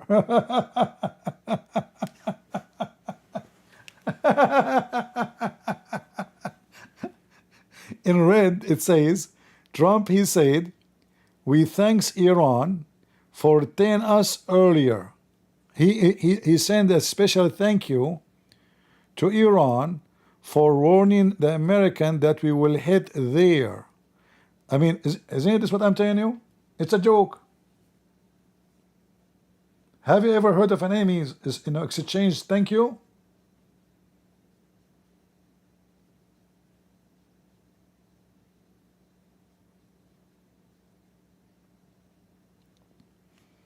Yeah, you can use your phone to translate what I'm showing you if you don't believe me.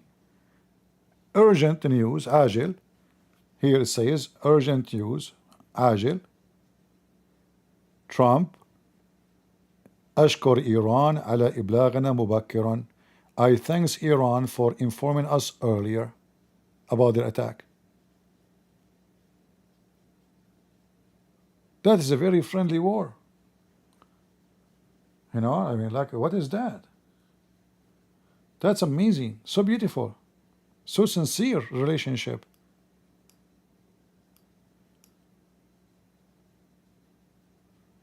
And look at those the Arab are meeting together now to discuss the situation. Iran, Trump is saying now, the response of Iran is so weak. Really.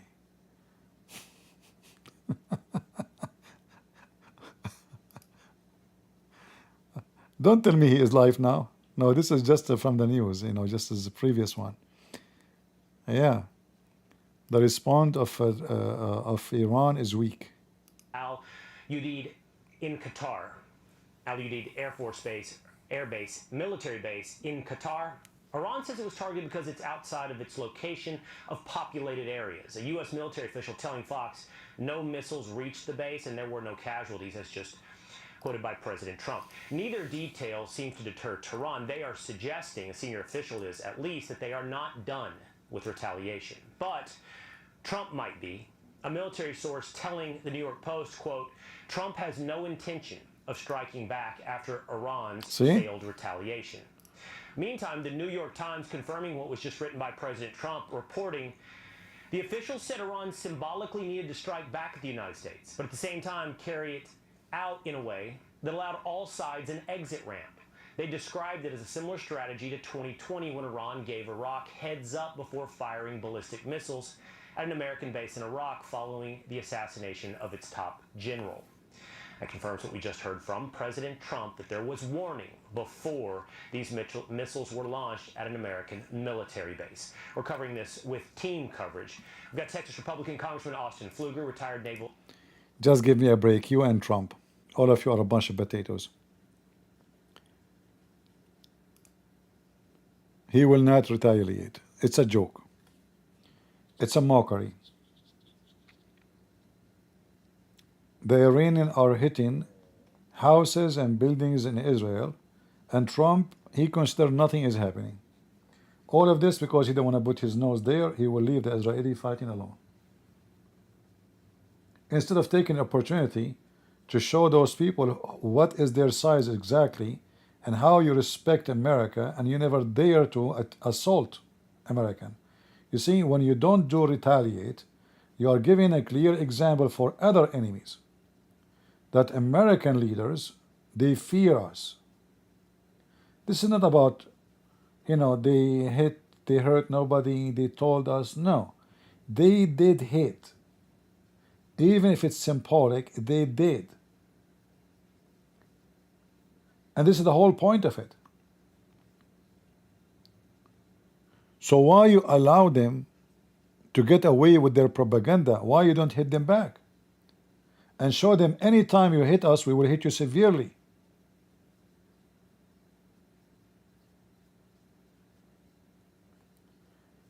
As we just heard, last time, the Iranian, they hit the American bases in Iraq, and more than 23 soldiers have severe injuries. Trump, he went on TV, he says nothing happened. If one of them get killed, I will respond.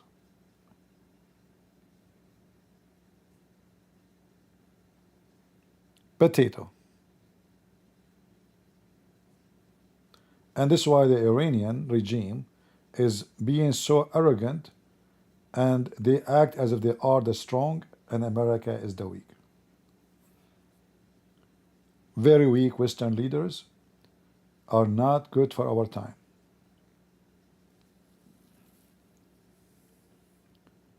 Very disappointing. We pray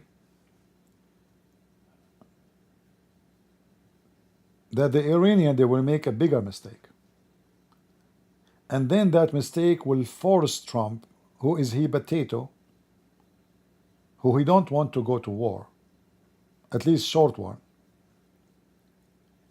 That mistake will force the potato Trump to do something serious. I hope the Iranian would do such a mistake, because I know Trump, he will not do anything. And then we can teach those savage who they are.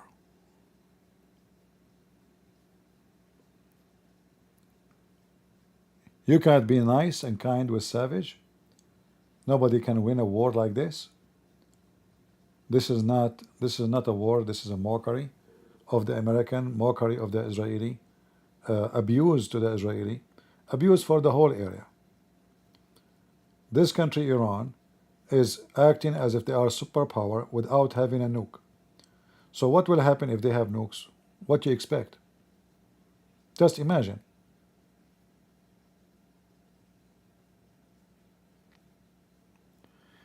You think America preparing for response? Trump, he will never respond. You want to bet?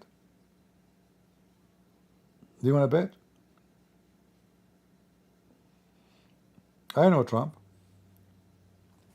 He does not even control his party. You know, he claims strength. He claimed that he is the powerful man in the party, the mega. He is not able to control them. Everyone's singing, it's like a bathroom. Everyone's singing in different direction. They are like a bunch of a chicken. Like you go inside the chicken house and everybody making a noise, but nobody knows what the other person, the other chicken is saying. But all of them making noise. There's one he claimed to be a rooster. He's so proud. Other one is the female chicken. The other one he think he's a turkey, even though he's a chicken. So the Republican Party these days is just like a chicken house, and they are just making noises.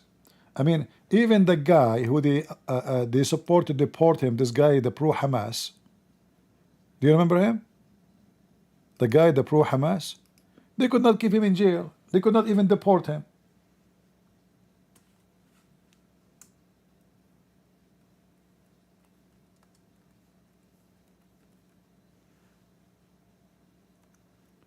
What kind of a president this president is? I mean, what is exactly your authority in this country? You could not deport someone. He is not a citizen. He violated his visa. He support our enemies. And he's free, and when he came out, he gave finger to Trump.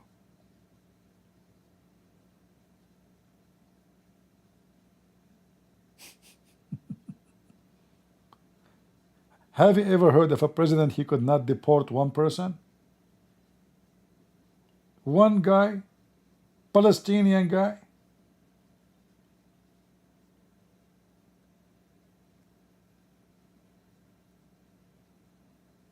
And not only that, by their stupid action, they made the guy a hero. Look at the pictures all over the internet. He's kissing his wife, kissing his baby. You know, the one who support Hamas, want to kill the Jews. He's free.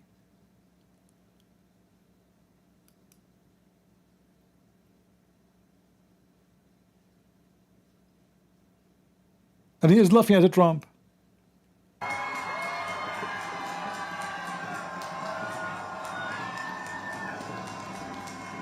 He's my husband. He's an incredible man. He's the person you are all waiting to hear from. So without further ado. Yeah, without a further ado. Look, they made him a hero. Look at this. Crowd, people by thousand outside. Hey, you know, American.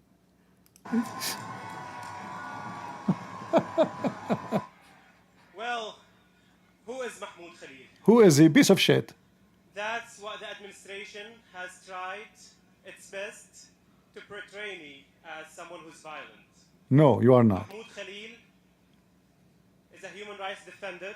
Right. Mahmoud Khalil is a freedom fighter. Right. Mahmoud. He's a freedom fighter who support Hamas. Hamas is a freedom fighter, right? Yeah. Big failure for Trump. Not only they could not get him out, they made him a hero. Like, if they did not arrest him at all, that would be better. Nobody knows about the guy. But now they made him famous. They made him superstar. And they did nothing. So what you did exactly? Secondly, you stupid people. If you want to take him to court, do you take him to court in an area which is run by liberals? We know the judge will judge for him. They are liberals. Like, what about you wait for him until he go to different state, so he will be under the rule of different state and different judge in different territory? Why you arrested him in New York or New Jersey, wherever he was? Why you do that?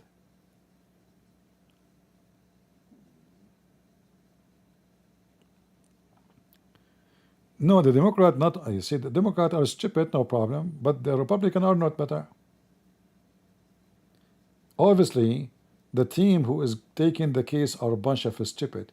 If you know that the judge is Democrat, like, are you stupid? What do you think Democrat judge will judge? Just ask yourself.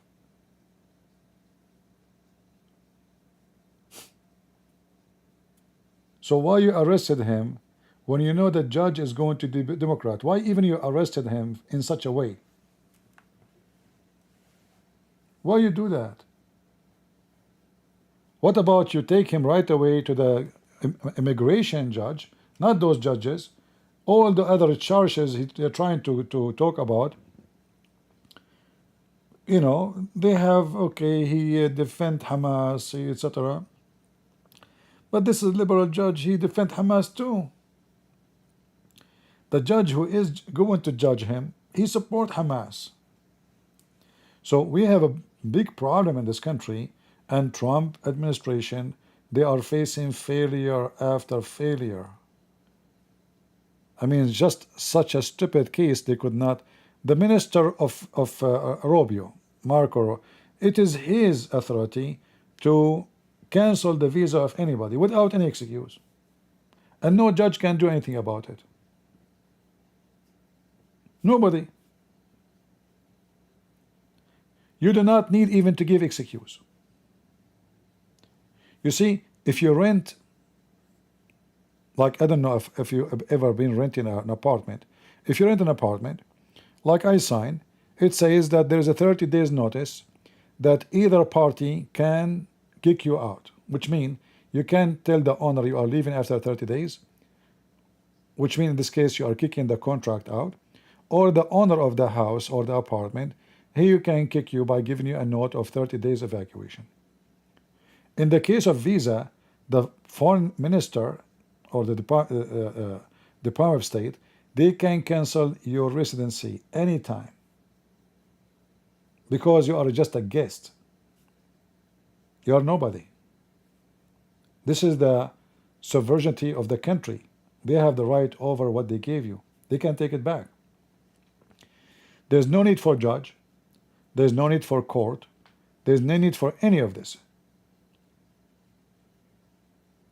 But they did it wrong.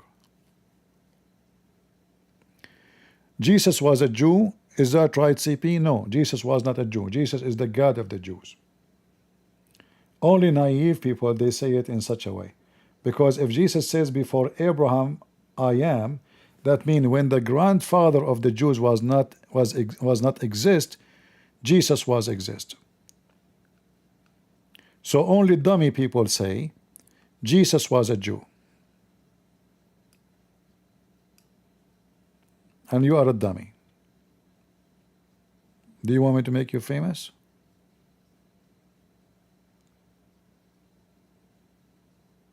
If the Messiah existence is before the Jews are exist,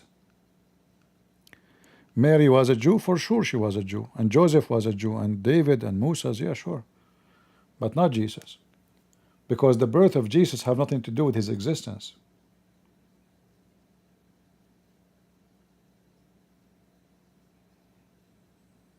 All right.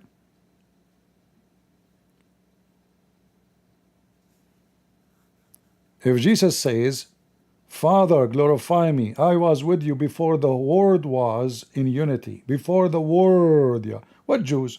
Before the Jews, before the world, before Adam, before all mankind, before all creation, before the stars, the Messiah was with the Father in unity.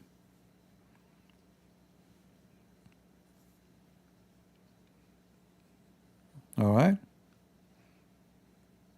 But people say silly stuff. They are shallow-minded, so they say something silly. And if you are silly, you do silly stuff, don't you?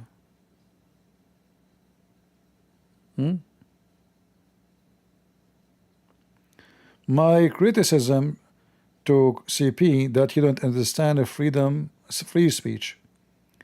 No, I understand a free speech and I appreciate it. But when somebody support our enemy, That is not a free speech. That is a treason.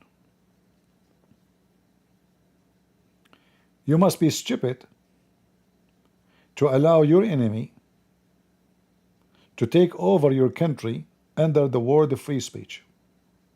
And you know, just to show you that the free speech is never exist. Can you make a statement against black people? No. Like a racist statement. Can you make a statement that you support Hitler? No. So where is the freedom of speech? How come Hamas supporters, they can have a freedom of speech, but anyone else, anything else you cannot? Can we speak about homosexuality? They will censor you right away. So freedom of speech is a big fat lie. It is very limited. Like America have a freedom of speech compared to other countries, but in reality, the freedom of speech in America is very limited. Why I have only 290,000 something in my YouTube? Do you know why? Because from time to time, I lose my channel. I should have 7 millions, 10 millions. Not 290,000. Why? Because there's no freedom of speech. Just yesterday, the video I made 6 hours, they took it off. Is that correct, guys? Didn't I was in live on air for 6 hours losing my voice? It's gone.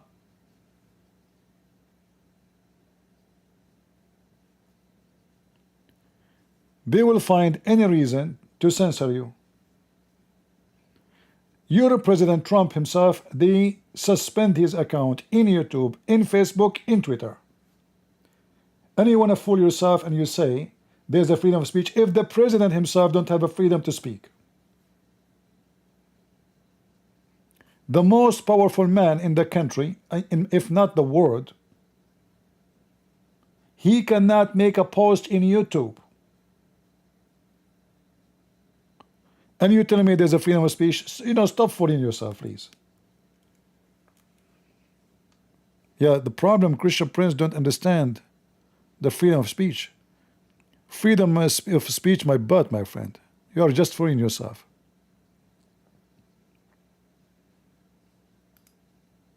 True story. Freedom of speech. Yeah. There's a lot of a freedom of speech, I can tell. % of customers. Here we go. Commercial. Give me a break.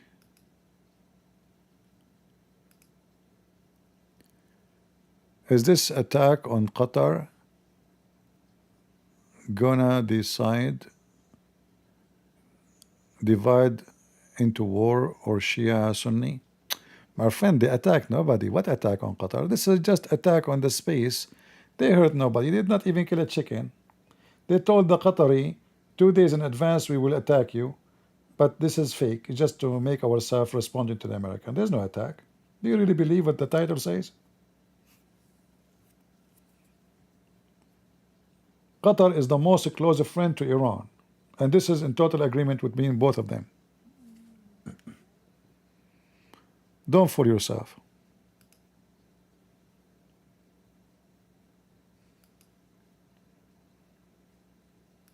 Yeah, attack.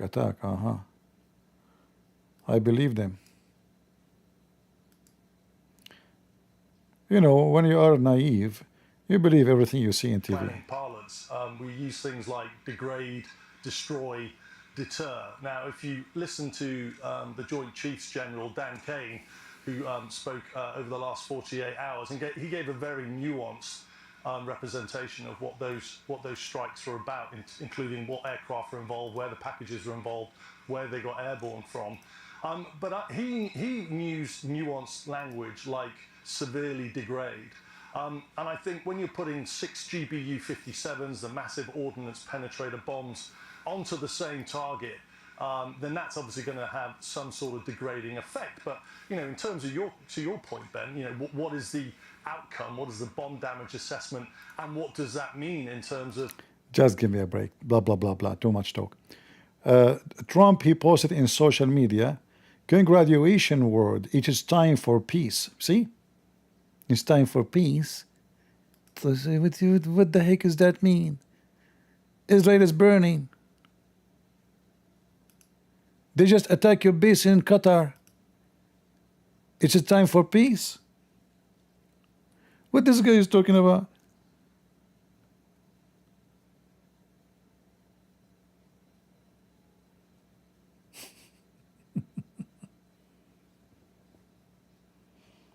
Ah.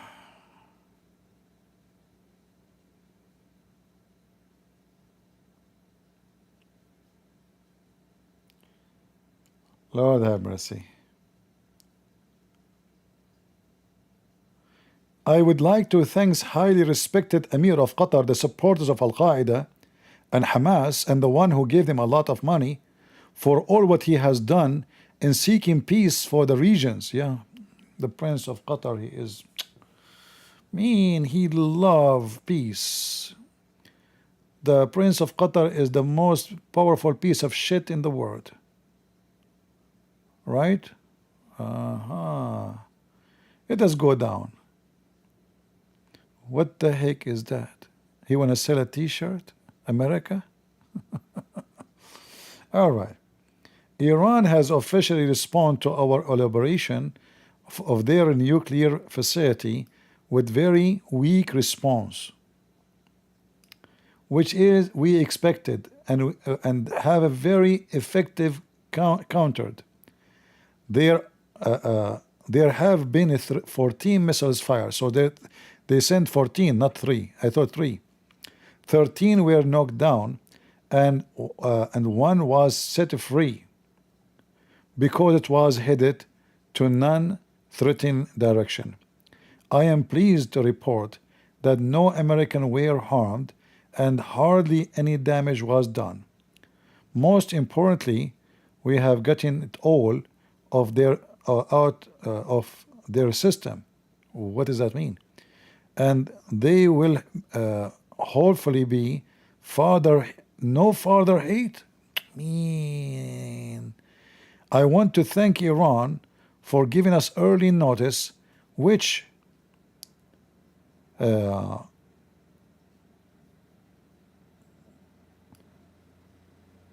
made it possible for no life to be lost and nobody to be injured. Perhaps Iran can now proceed to peace and harmony in the region. What this guy is talking about? Iran is a good country now?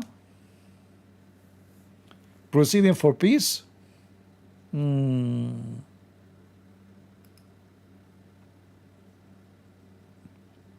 True story.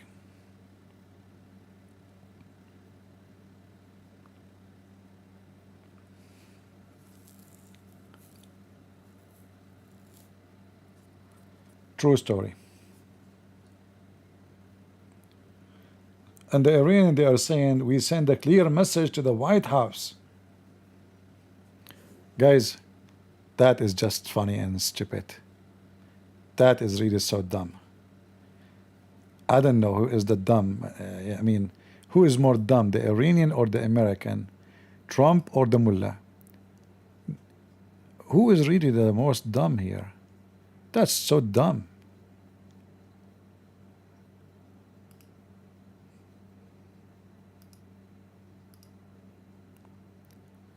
Why there is no sound here?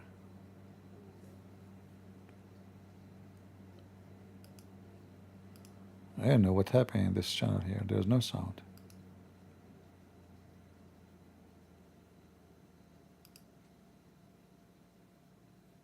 Weird. Hold on.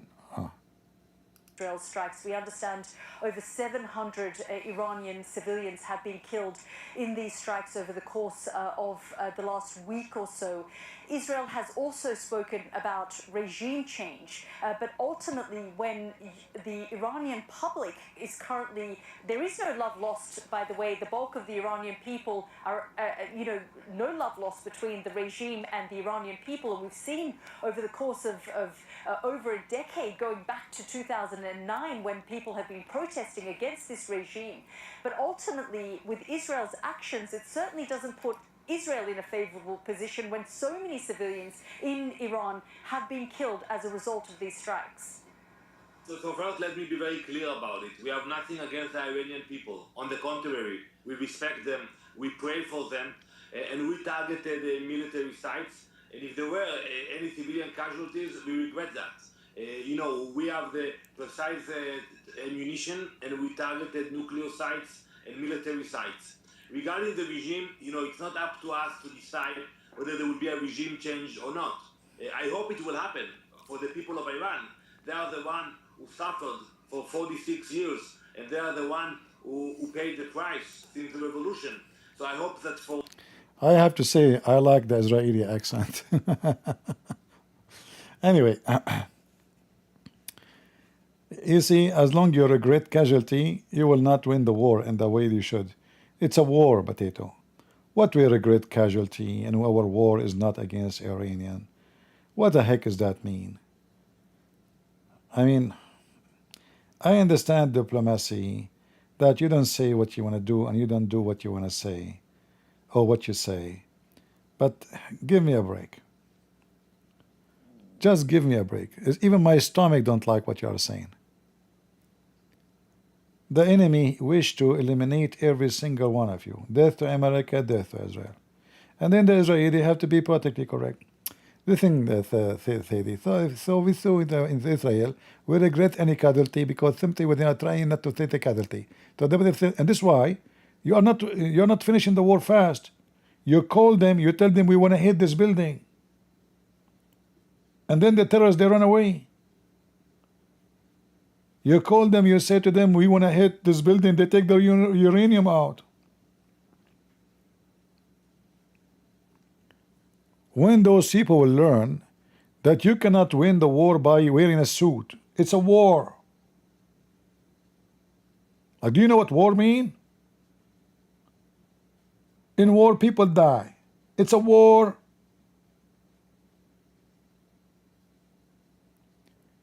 They want to accomplish the mission of victory without casualty. Lord have mercy. Clark, we've been watching the developments over the course of the last few hours. Speaking there to the Israeli ambassador to the UN, he sort of dismissed the idea that this was staged. He said this was a direct attack on a US base. But from what we know, this is now both sides attempting to de-escalate the situation, the United States and Iran, and for Iran to find some kind of off-ramp now. It looks like it, yes. The Iranians certainly were never going to let this pass without a fairly quick reaction. And I think there's quite a lot of indication that the Ayatollah Khamenei has actually devolved quite a lot of immediate decision-making to the chiefs of the IRGC, the Iranian Republican Guard Corps. And they were certainly never going to be backward in the way that they responded. So this has been a response. It had to be quite quick. But it is a measured response. It's still a violent response because it could have gone wrong. But attacking Al Udeid is the base at Al Udeid, the biggest American base in the region, and it has high symbolic value because of all the things that go on at Al Udeid. But equally, giving notice of the attack in effect and making sure that they attacked a very heavily defended target, I think was a way for the Iranian. All right, our friend here, Christian Prince Islam, saying. Weapon industry would be the war to continue forever. My friend, war is happening everywhere. The weapon industry, they will never die as a business. It is the most successful growing business ever. Because there's a competition around the world who is going to dominate who. So don't think if there is war or no war, the weapon industry will be always in the top. And people will buy weapon, there's war or not.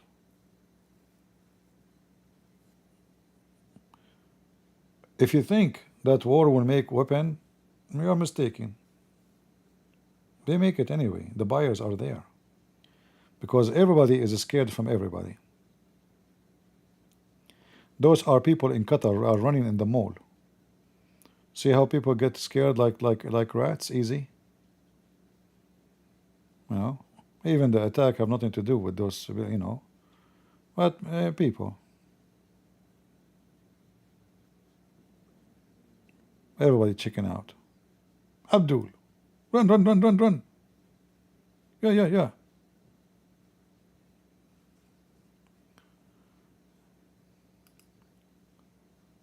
There's two industry, they will never die. Garbage and weapon. Like if you want to buy stocks, go buy garbage stocks. They will never lose. Because as long as there's a human being, there's shit and garbage everywhere. They make money from collecting the garbage, from the recycling. They make money for free because they take your recycle for free and they make a lot of money from it. So their stock will never lose. So if you want secure investment where you will never lose, garbage. All right? If you go right now, check in the stock market about garbage. Garbage, I'm serious. Garbage stocks. You will never lose. It's very stable because always there's garbage. Always there's garbage. And then the war, because peace will never happen. And if now we have peace, the people are buying weapons to prepare for war. And the competition, like even when you buy weapon, are you done? No, because the weapon tomorrow is smarter than the weapon today. So if you have weapon from yesterday, is useless. So all those countries, especially like those who have money, they have to keep buying weapon, regardless if they are using it or not. You can't stay with the weapon you have from before. It's old.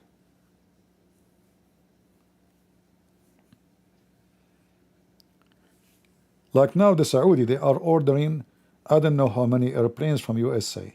Will cost hundreds and hundreds of millions of dollars. By the time they receive them, those weapons will be old. And they will be outdated. But they will think that we are stronger because simply now we have those weapons, so we can fight our neighboring countries, but we cannot fight the one who we've bought the weapon from them because their weapon for sure is way powerful than what they gave us. So even when you buy a weapon, you know that your weapon you're buying is limited. As long as you are not the one who make it, and you are not the one who is, let us say, proceeding in advantage or advanced technology. So the industry of war is always going to be there.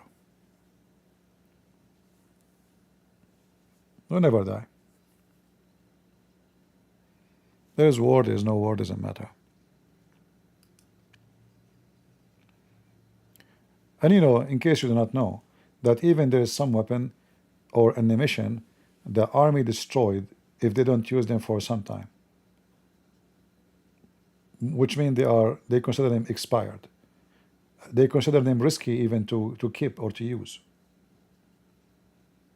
Like maybe at your home, you have ammunition for 15 years. You can check your bullets and you find them, you are still fine. Like still you can fire them. There's no humidity, there's no damage to them.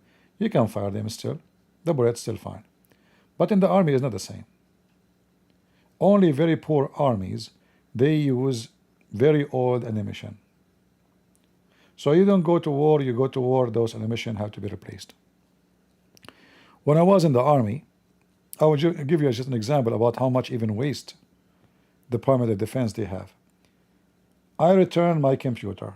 The computer belonged to the army, you know. This is not my personal.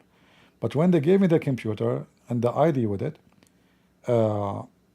they give you a bag, you know. The bag is brand new. Brand new bag. So the old bag, I replace it. I went to the, what they call it, like the warehouse, and I replaced the bag for my computer. So they gave me a new bag. So when I'm done with my service, I gave the computer, and now I want to give the bag. So I went to this lady to give her the bag. She said, "Oh, why you brought it?" I said, "This is yours. I took it from the army." She said, "No, we throw them. It's a brand new. Until now, I have it. Until now, I have it in my house, brand new." I said, "You throw it? I just did use it for like 2 weeks. It's brand new, nice bag, very good quality." They throw it away in the garbage. So what you do not know, that there is war, there is no war. They love to waste money in purpose. And this is an example of not even an emission. This is just a bag. So you can imagine what they do with other stuff and how much waste of money those called Department of Defense in every country.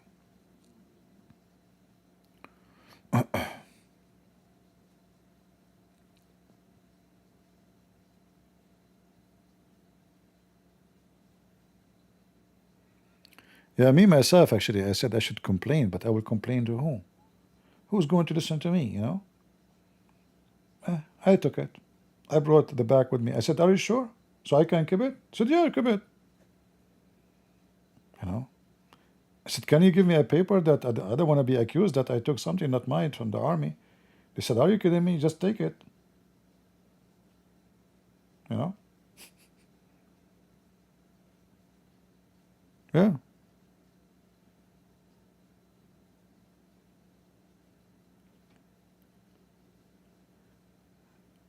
So the war, we know it's a business. Department of Defense is a business, but it's a business you have to have. You cannot, you cannot have your country without it.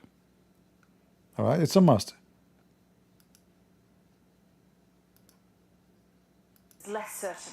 How much damage did America's attacks on Sunday inflict on Iran's nuclear program? Our science and technology editor Tom Clark examines what we know. Donald Trump claims it was obliterated, but just how damaged is Iran's nuclear capability? Let's start with the prime target, Iran's most advanced facility at Fordo, suspected of being used to enrich uranium close to what's needed for a nuclear bomb.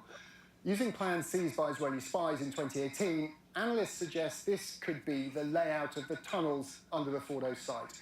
Here are the access roads leading to a 250-metre-long hall containing the uranium enrichment centrifuges.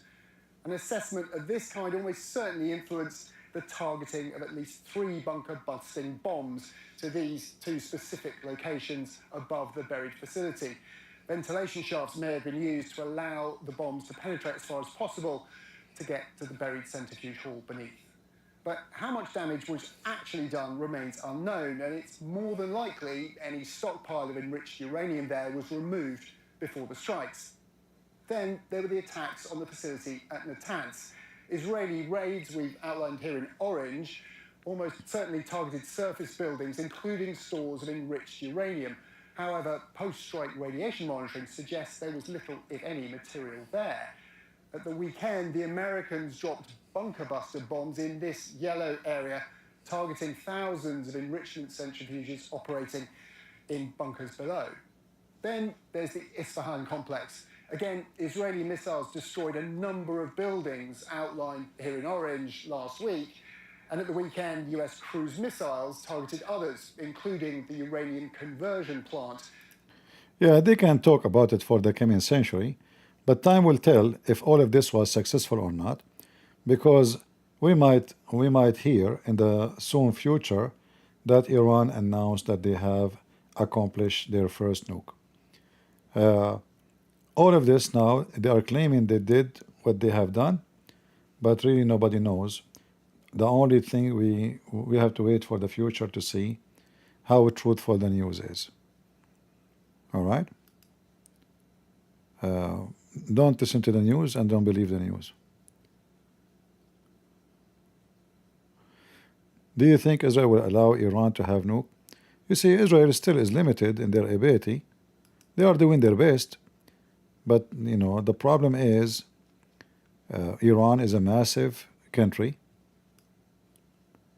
and they have, tons of mountains. They can hide stuff. They can. It's very hard, All of this depends on how much intel and how much the Israeli are able to penetrate inside the government and the regime to spy at them. This is the only hope for Israel, so they can hunt and find out where their secret.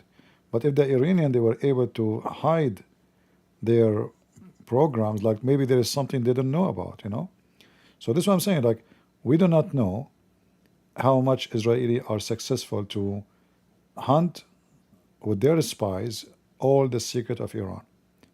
So if they were able to hunt everything, then there is no surprise will be happening to Israel. But if the Iranian they were able to have a secret still, which nobody knows about, that will be a big problem. And then the war will continue again, but then it's going to be different. Then Israel have to use nuke. If Iran have nukes, Israel have to use nuke next time. They have to nuke them before they get nuked. As simple as that. And remember, Iran is a massive country compared to Israel. It is 75 times bigger than Israel. So in order for Israel to accomplish, some massive victory, they have almost to nuke everywhere in Iran, not only one place.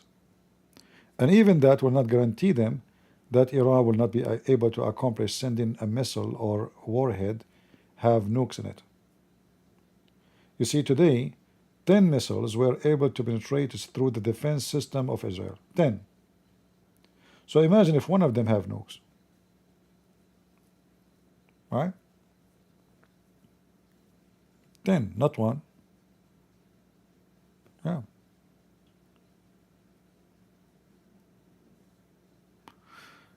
I heard that now the Israeli have a new system of defense join the other systems. Let us see how good this one is. Just started. And I hope they will get better in ability to defend themselves. But as long their system doesn't work like out of how to explain it to you. You see those missiles, they send them, they shoot them to the space, not directly at the country. So they go up to the sky, and then they go in outer space, and then they make like an arrow going in the direction of the target, but they don't enter the space until they are falling down, and that will give you only, I think, 2 minutes. So they are very, very, very high in the space. So the Israeli, when they are hunting, like when you see in the screen here, when you see those lights explosion, those are not the missiles. Those are the missiles after being destroyed. So there is many shots are done to destroy one missiles. One to destroy the missile, and then many others to destroy the fragment of the missiles. Those ones we see coming down are not the missiles. The missiles, the only time you will see the missile when it comes down all the way and explode. A real explosion. That is the whole missile falling down, which means they could not stop it. Otherwise, all those lights you see in the sky, those are not really the explosion you see. Those are the fragment of the missiles, and they are being destroyed before they go down to earth to make them smaller, let's say. So they have a very short time and able to stop it. The only way for the Israeli for a future mission or future war is to have a satellite Star War system where the satellite will hunt those missiles from the sky, not from the ground. So they should have satellite on the space, watching the space 24 hours, 7 days a week, and those satellites are able to shoot laser maybe to destroy the missiles before they arrive to the territory. Like shoot them over Iraq, shoot them over Syria, they are in the space, yes. But waiting for them to come to your country, and you have only a minute or two to destroy it, that is extremely risky and dangerous. This is why the success is not perfect. So the Israeli have to change, or let's say upgrade and advance I'm sure this war will give them a lot of experience and see where is their weakness, so in the future they can fix it. And I hope so. All right? And I trust that the Israeli army and the Israeli scientists are very smart people, you know. So I have no doubt that they will do everything in their hand to fix this issue.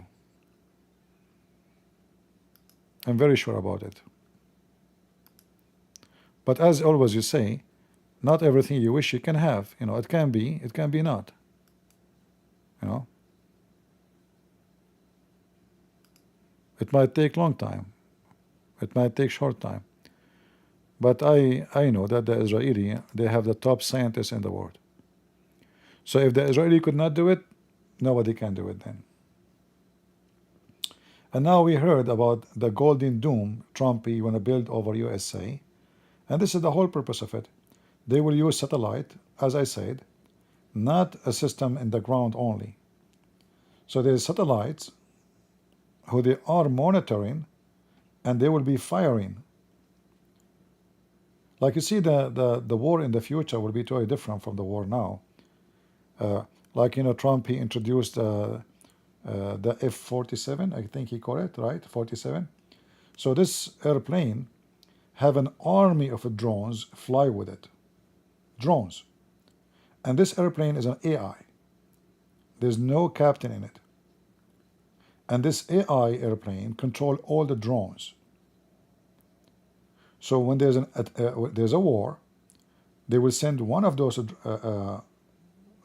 47 airplanes. It's not 47 number of airplane, it is the name of it. And it have like hundreds of drones with it. And this airplane will control the target. So the war in the future is going to be AI war. It's not going to be handled by men. It's going to be all by AI. Which is going to make it really scary more. I mean, it can be more protective, but what if this AI went crazy on us and start shooting us instead of the enemy? You never know. You know? But this is what the 47 already is. It fly, I don't know how many drones they fly with it. Maybe 200, maybe 300, I'm not sure. So it's like a small unit of army, very aggressive and very precise, because simply everything is fast. Like the decision of the brain of a human being can take, you know, some time to process what I should do. But with those, the decision will take a part of a second. Like even here, like when Trump, he mentioned that there is one missile they did not shoot down. Why they did not shoot down? Because simply it was going to fail in an empty area. All right? How they knew it's going to fail in an empty area? The AI, right away, it calculate the target and where the spot is going to fall. So if the missile will not hit anything, why will we waste a missile to take it down? Let it go. It's going in an empty place. So this is why here he says 13 they were knocked down, which means they were hitting into a target, and the number 14 was taking the wrong direction, so we let it free.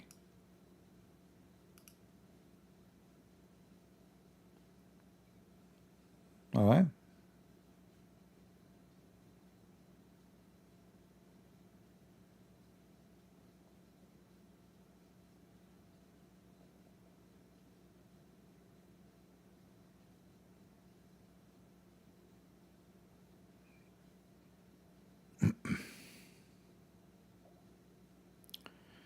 All right.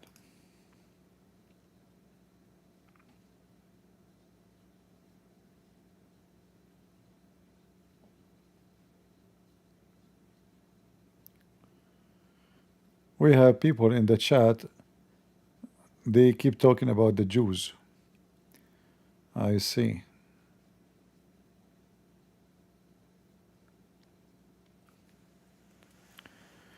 Do you think that we see happening now is related the verses in the Bible about wars and rumors of wars in Matthew 24, 6, 8. You see, don't do what many false teachers do. Anything happen in the world, they say right away. You see, Matthew said that, John said that, Revelation says that. Don't do that. War happen every day in our life. There's nothing new. All right. And when the Bible speak about war, we are talking about the degradation of the mankind. It's not just this is not a war. What is this? The war we will talk about where the whole earth is going to be boiling. Not this. Aren't you sitting in your home drinking your coffee now? That's not the war. But false teachers, in order to make themselves unique, anything happen, they claim it's a prophecy. The same as the Abdul, they bend the Quran to make it fit with science. So Allah, He said, He will grab him from his forehead hair. What the Muslim says, scientists, they say that the memory and where a person he lie, it's in the front of the head. But it's speaking about hair, not head. Grab him from his hair.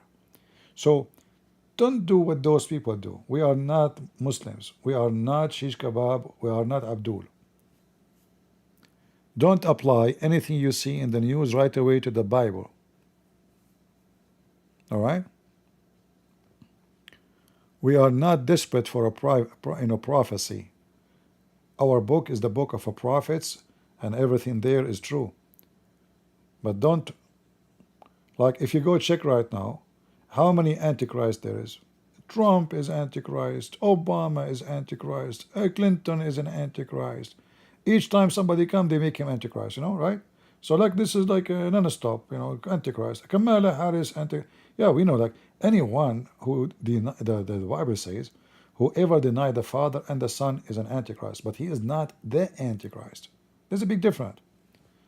So all the Muslims are Antichrist. There's no need to make a study about it. All of them. They deny the Father, deny the Son.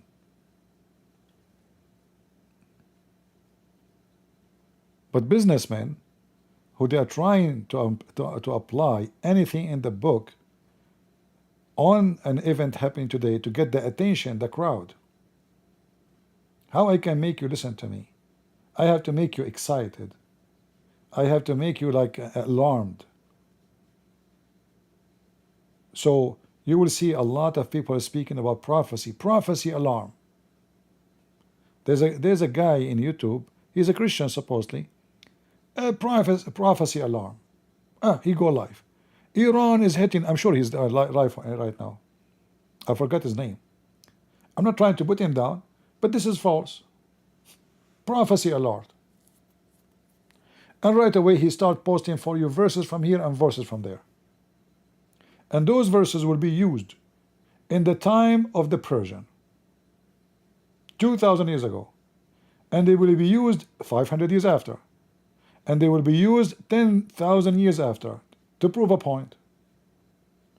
But it cannot be about all of those. It's about going to be one occasion, not all of them. Like which one? So they are businessmen, like the false Muhammad, trying to abuse the scriptures and manipulate what the Bible says to make it fit with an event happening today. If a hurricane happened, the Bible mention it. Yeah. But there's many hurricanes happen. Which one? If an earthquake have a prophecy and alarm. In Japan, there's 1,000 of earthquake every day. I think they have like more than 2,000 earthquake every day in Japan. I don't know how Japanese have sex, by the way. I mean, you do not need to move. Just sit still. I think it's the best place for Arab to go there. Arab are lazy to have sex. So they just like, sit next to each other. I want to say how. And then the earthquake will do the job. Like we do, like a dryer machine and laundry. Right? Yeah. So don't listen to those people who try to apply anything in the Bible in something happening today. For sure, the prophecy is going to be about something is going to happen. But those people, they are abusing the Bible. And then, remember, when people, they do this, many people will lose their faith. Like, do you remember those, I think it was Jehovah's Witnesses, they announced the day and the time and the hour when the judgment day will happen, and they did calculation? Anyone remember? And then people, they start selling their houses. Poor people, believe them. And then the date came and nothing happened.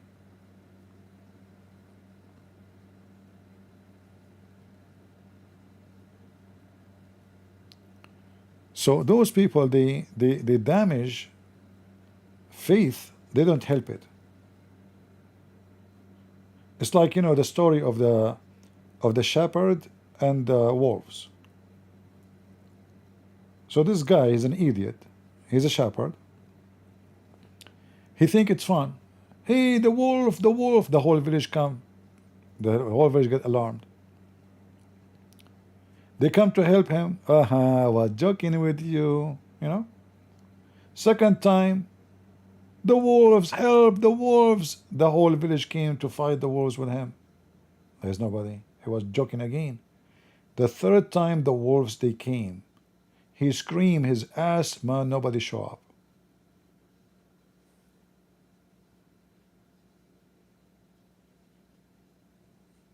All right?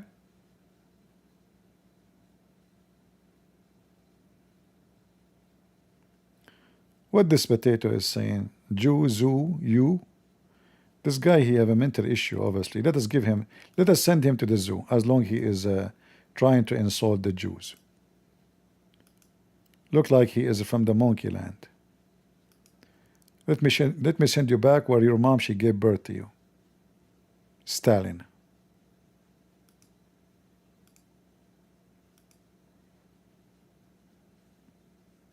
All right?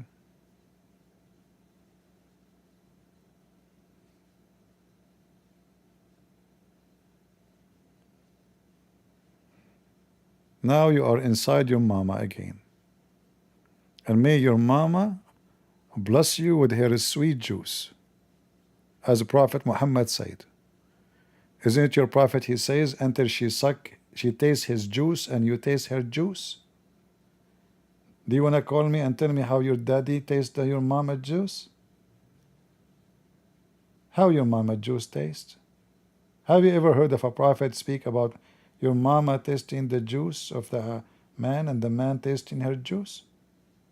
How she squeeze it?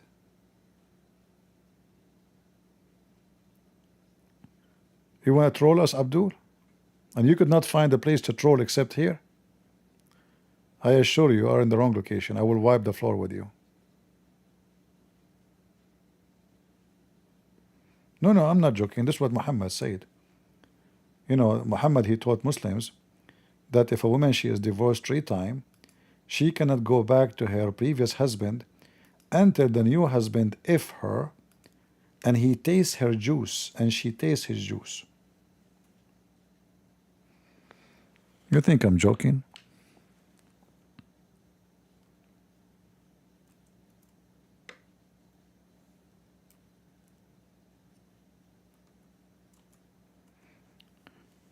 And by the way, this is not juice. The translation is false.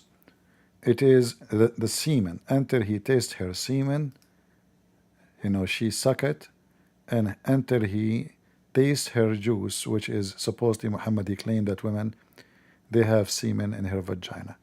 The Muslim, they translate it as until she tastes the honey of the other husband and he tastes her honey. That's false. The word usayla is semen. All right? So she cannot go back to the previous husband until she get ifed, and the new husband, he tastes her semen and she tastes his semen.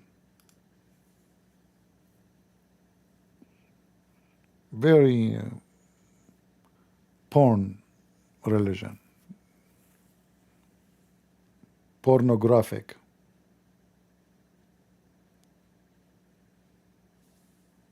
Yeah, this is the Quran. Yeah, the Quran says she cannot go back to the husband until he if her. Here Muhammad he elaborate and he explained that he have to if her and taste her juice and she tastes his juice, which is semen. All right.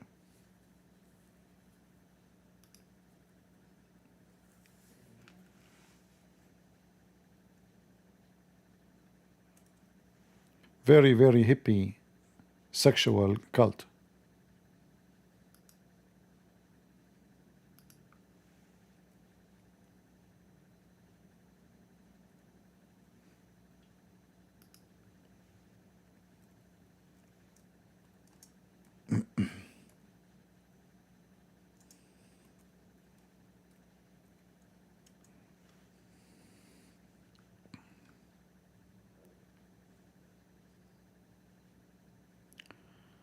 Uh,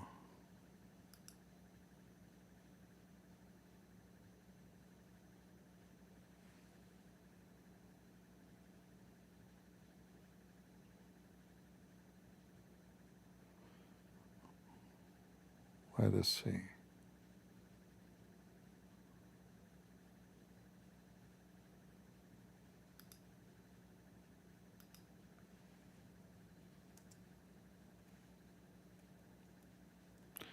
Well, obviously, there's nothing will happen.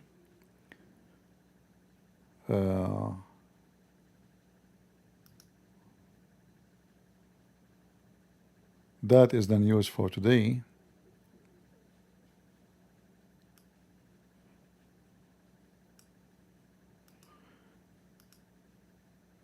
I'm just trying to find a reference. Let me show you.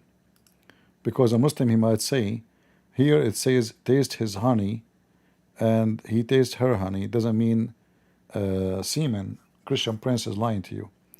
But you know, I don't say things without proofs. So, Usayla is a word mean nitaf, which means semen. All right. Let us see.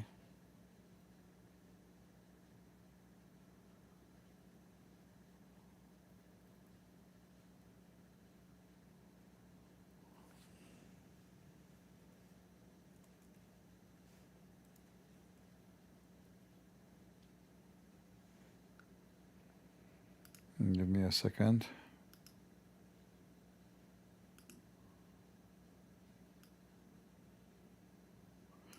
النطفة. Okay, let's see.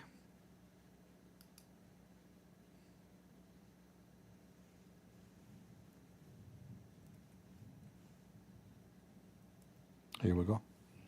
So, and the meaning of Usayla is a semen.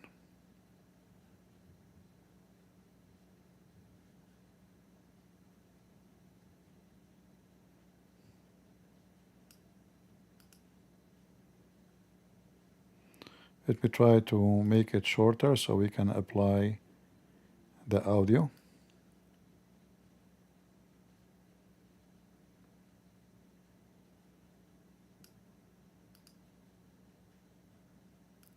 The meaning of Asila is sperm, and this agrees with what Al-Hassan al-Basri said.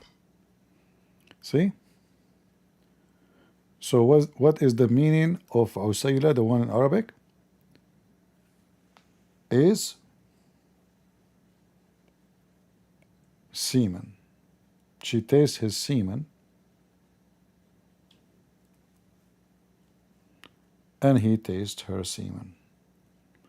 And remember, the Muslim believe that women have semen too. So you might say, oh, but women don't have semen. Or in the stupid Quran, she does.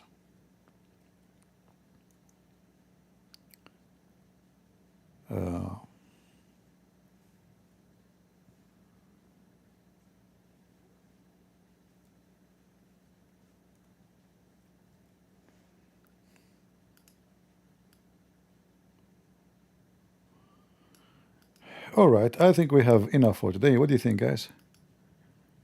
Do we have enough for today?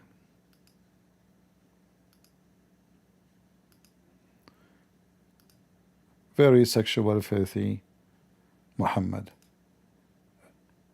What this guy is doing now? Iran. And we have the Houthis. All of their missiles and rockets came from Iran.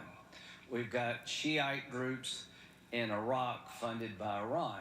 Now, why are they a state sponsor of terrorism? Because they sponsor terrorism all over the world, and they did it with petrodollars from the Iran nuclear deal and other sources of revenue, which was a really bad idea, and that's why Trump pulled out. Here's the reporting over the period here. Hamas-Iran alliance. Captured documents expose decades-long terror funding. So when Israel began to... Are you serious? I mean, even kids, they knew that. They talk about it in TV. Nasrallah, he says, yes, Hezbollah, they arm us, they give us salary. Give me a break, man. I mean, what those people are doing, they are doing presentation, go to war. Guys, I want to do presentation for you. Iran supporting terrorists. Yes, there is terrorists. They are called Hezbollah. Do you see this slide here? It says Jerusalem Post. And here the Wall Street, and this is Reuters. Iran is funding Hezbollah. I mean, this is top secret, man. Are you sure? Oh, we are shocked. No way.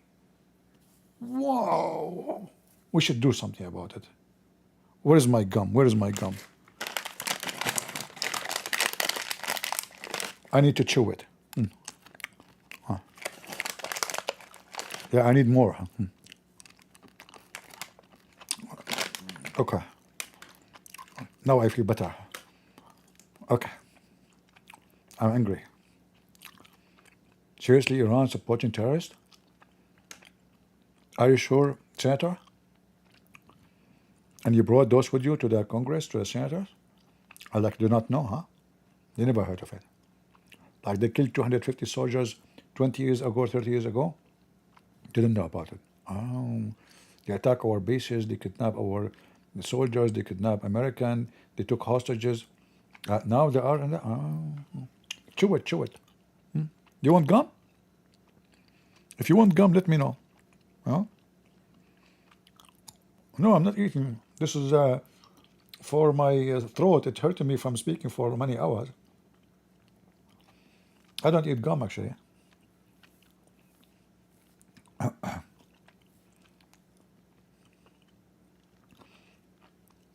Oh boy.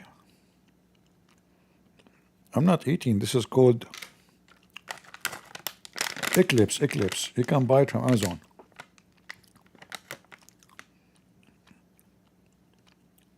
It helped me, it helped me my throat will not go dry. But after talking for many hours.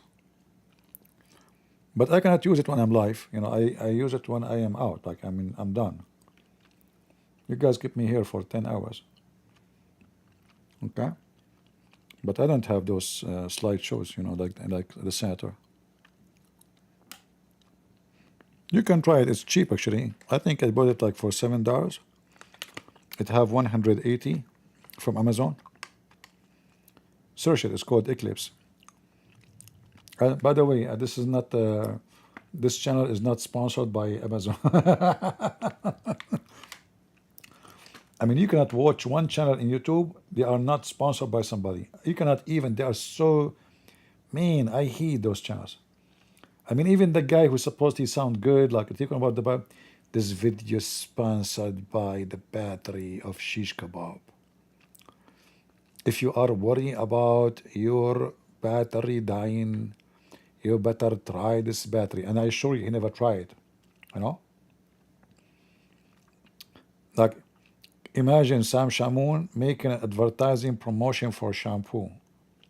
This is how bad the situation is. People who never tried the product, they never even have it for a second in their lifetime. They hold the product, they say, this is the most amazing.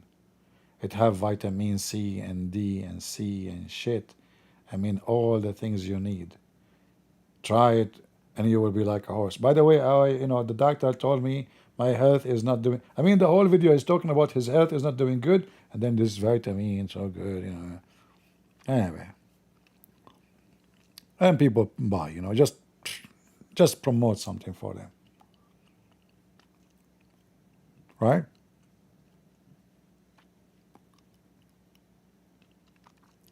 No, I agree with him many times, not all the time. I don't agree with everybody. I don't agree with myself all the time, you know. You have to disagree, otherwise something wrong. All right. Um,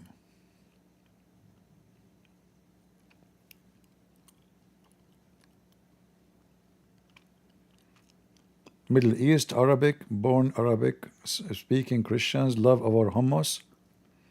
Where you are from, my friend? JJ? What do you mean love our hummus? Where are you from? Which country? Are you from Israel? Yeah, I like hummus. I like falafel. I did not eat for long, actually.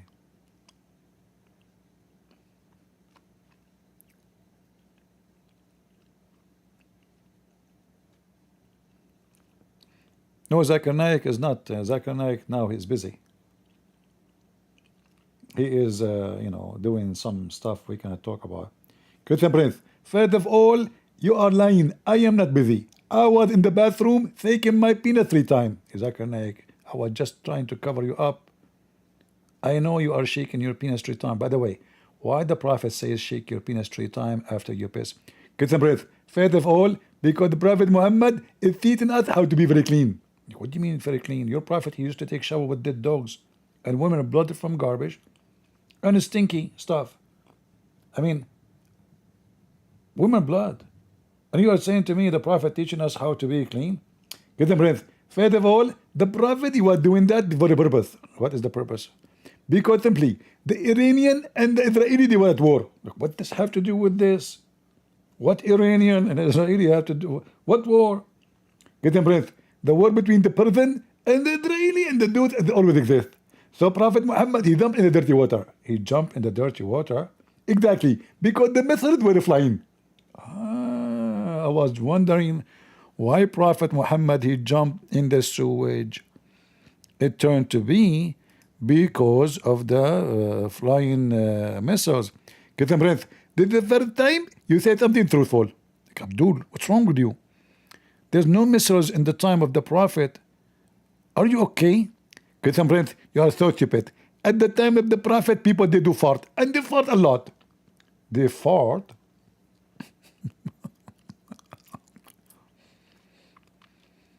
Oh boy.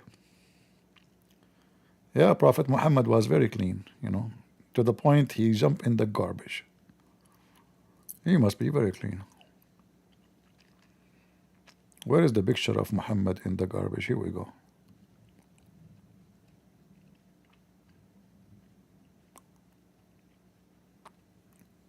Yeah.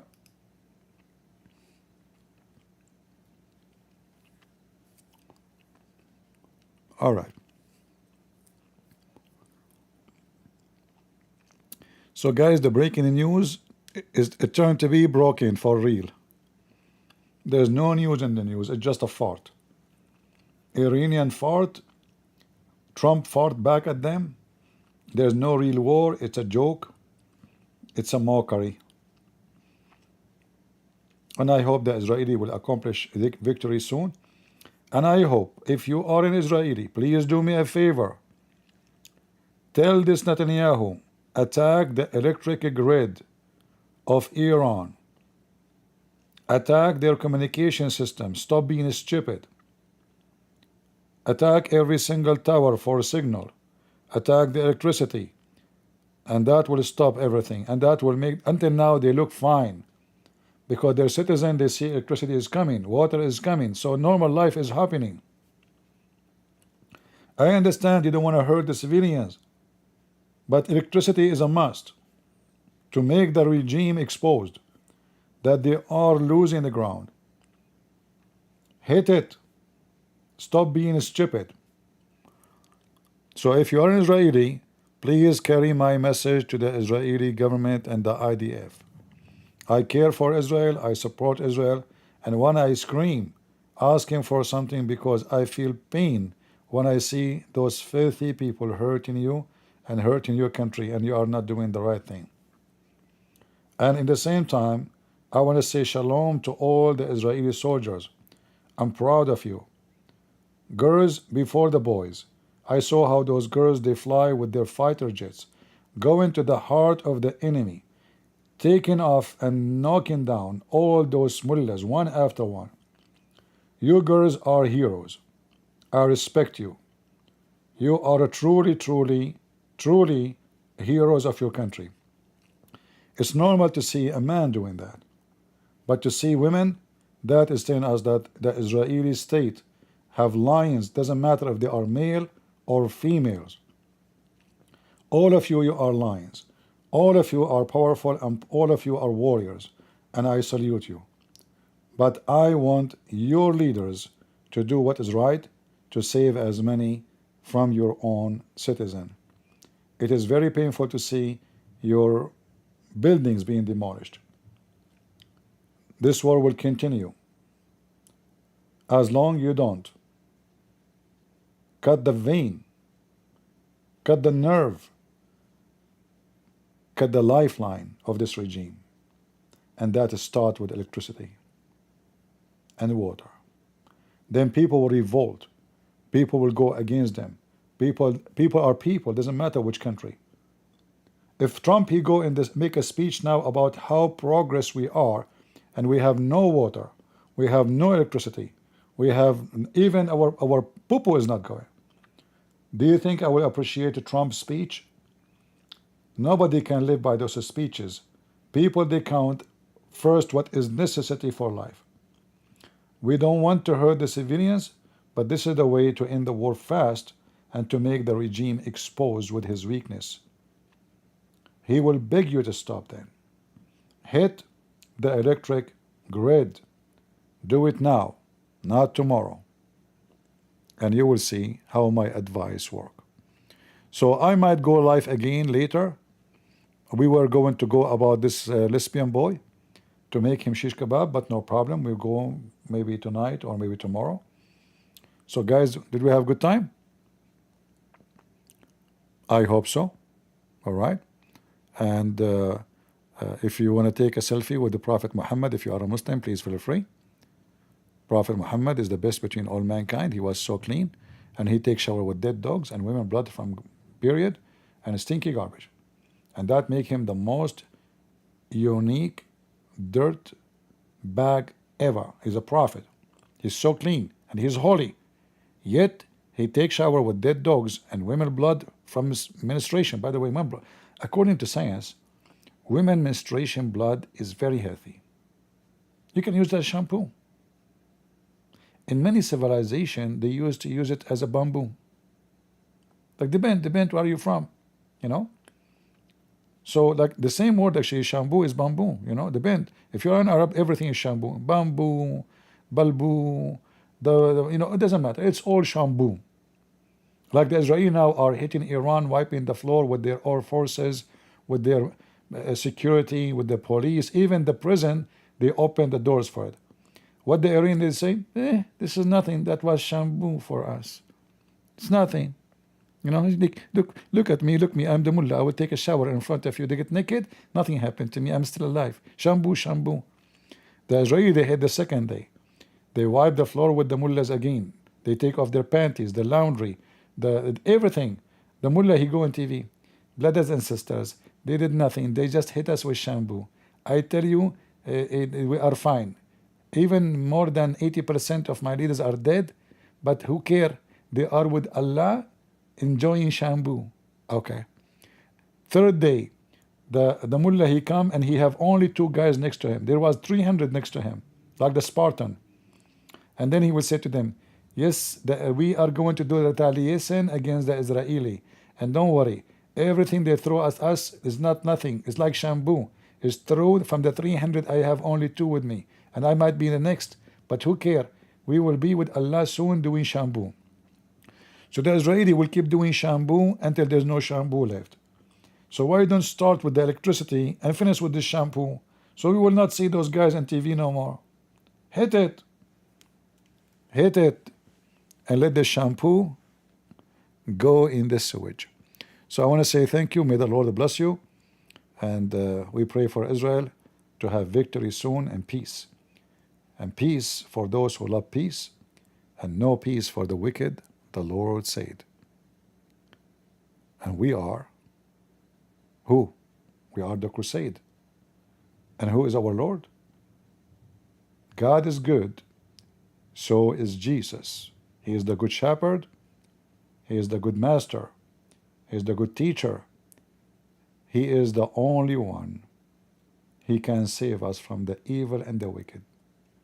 However, we have to be warrior. We have to defend the meek and the weak.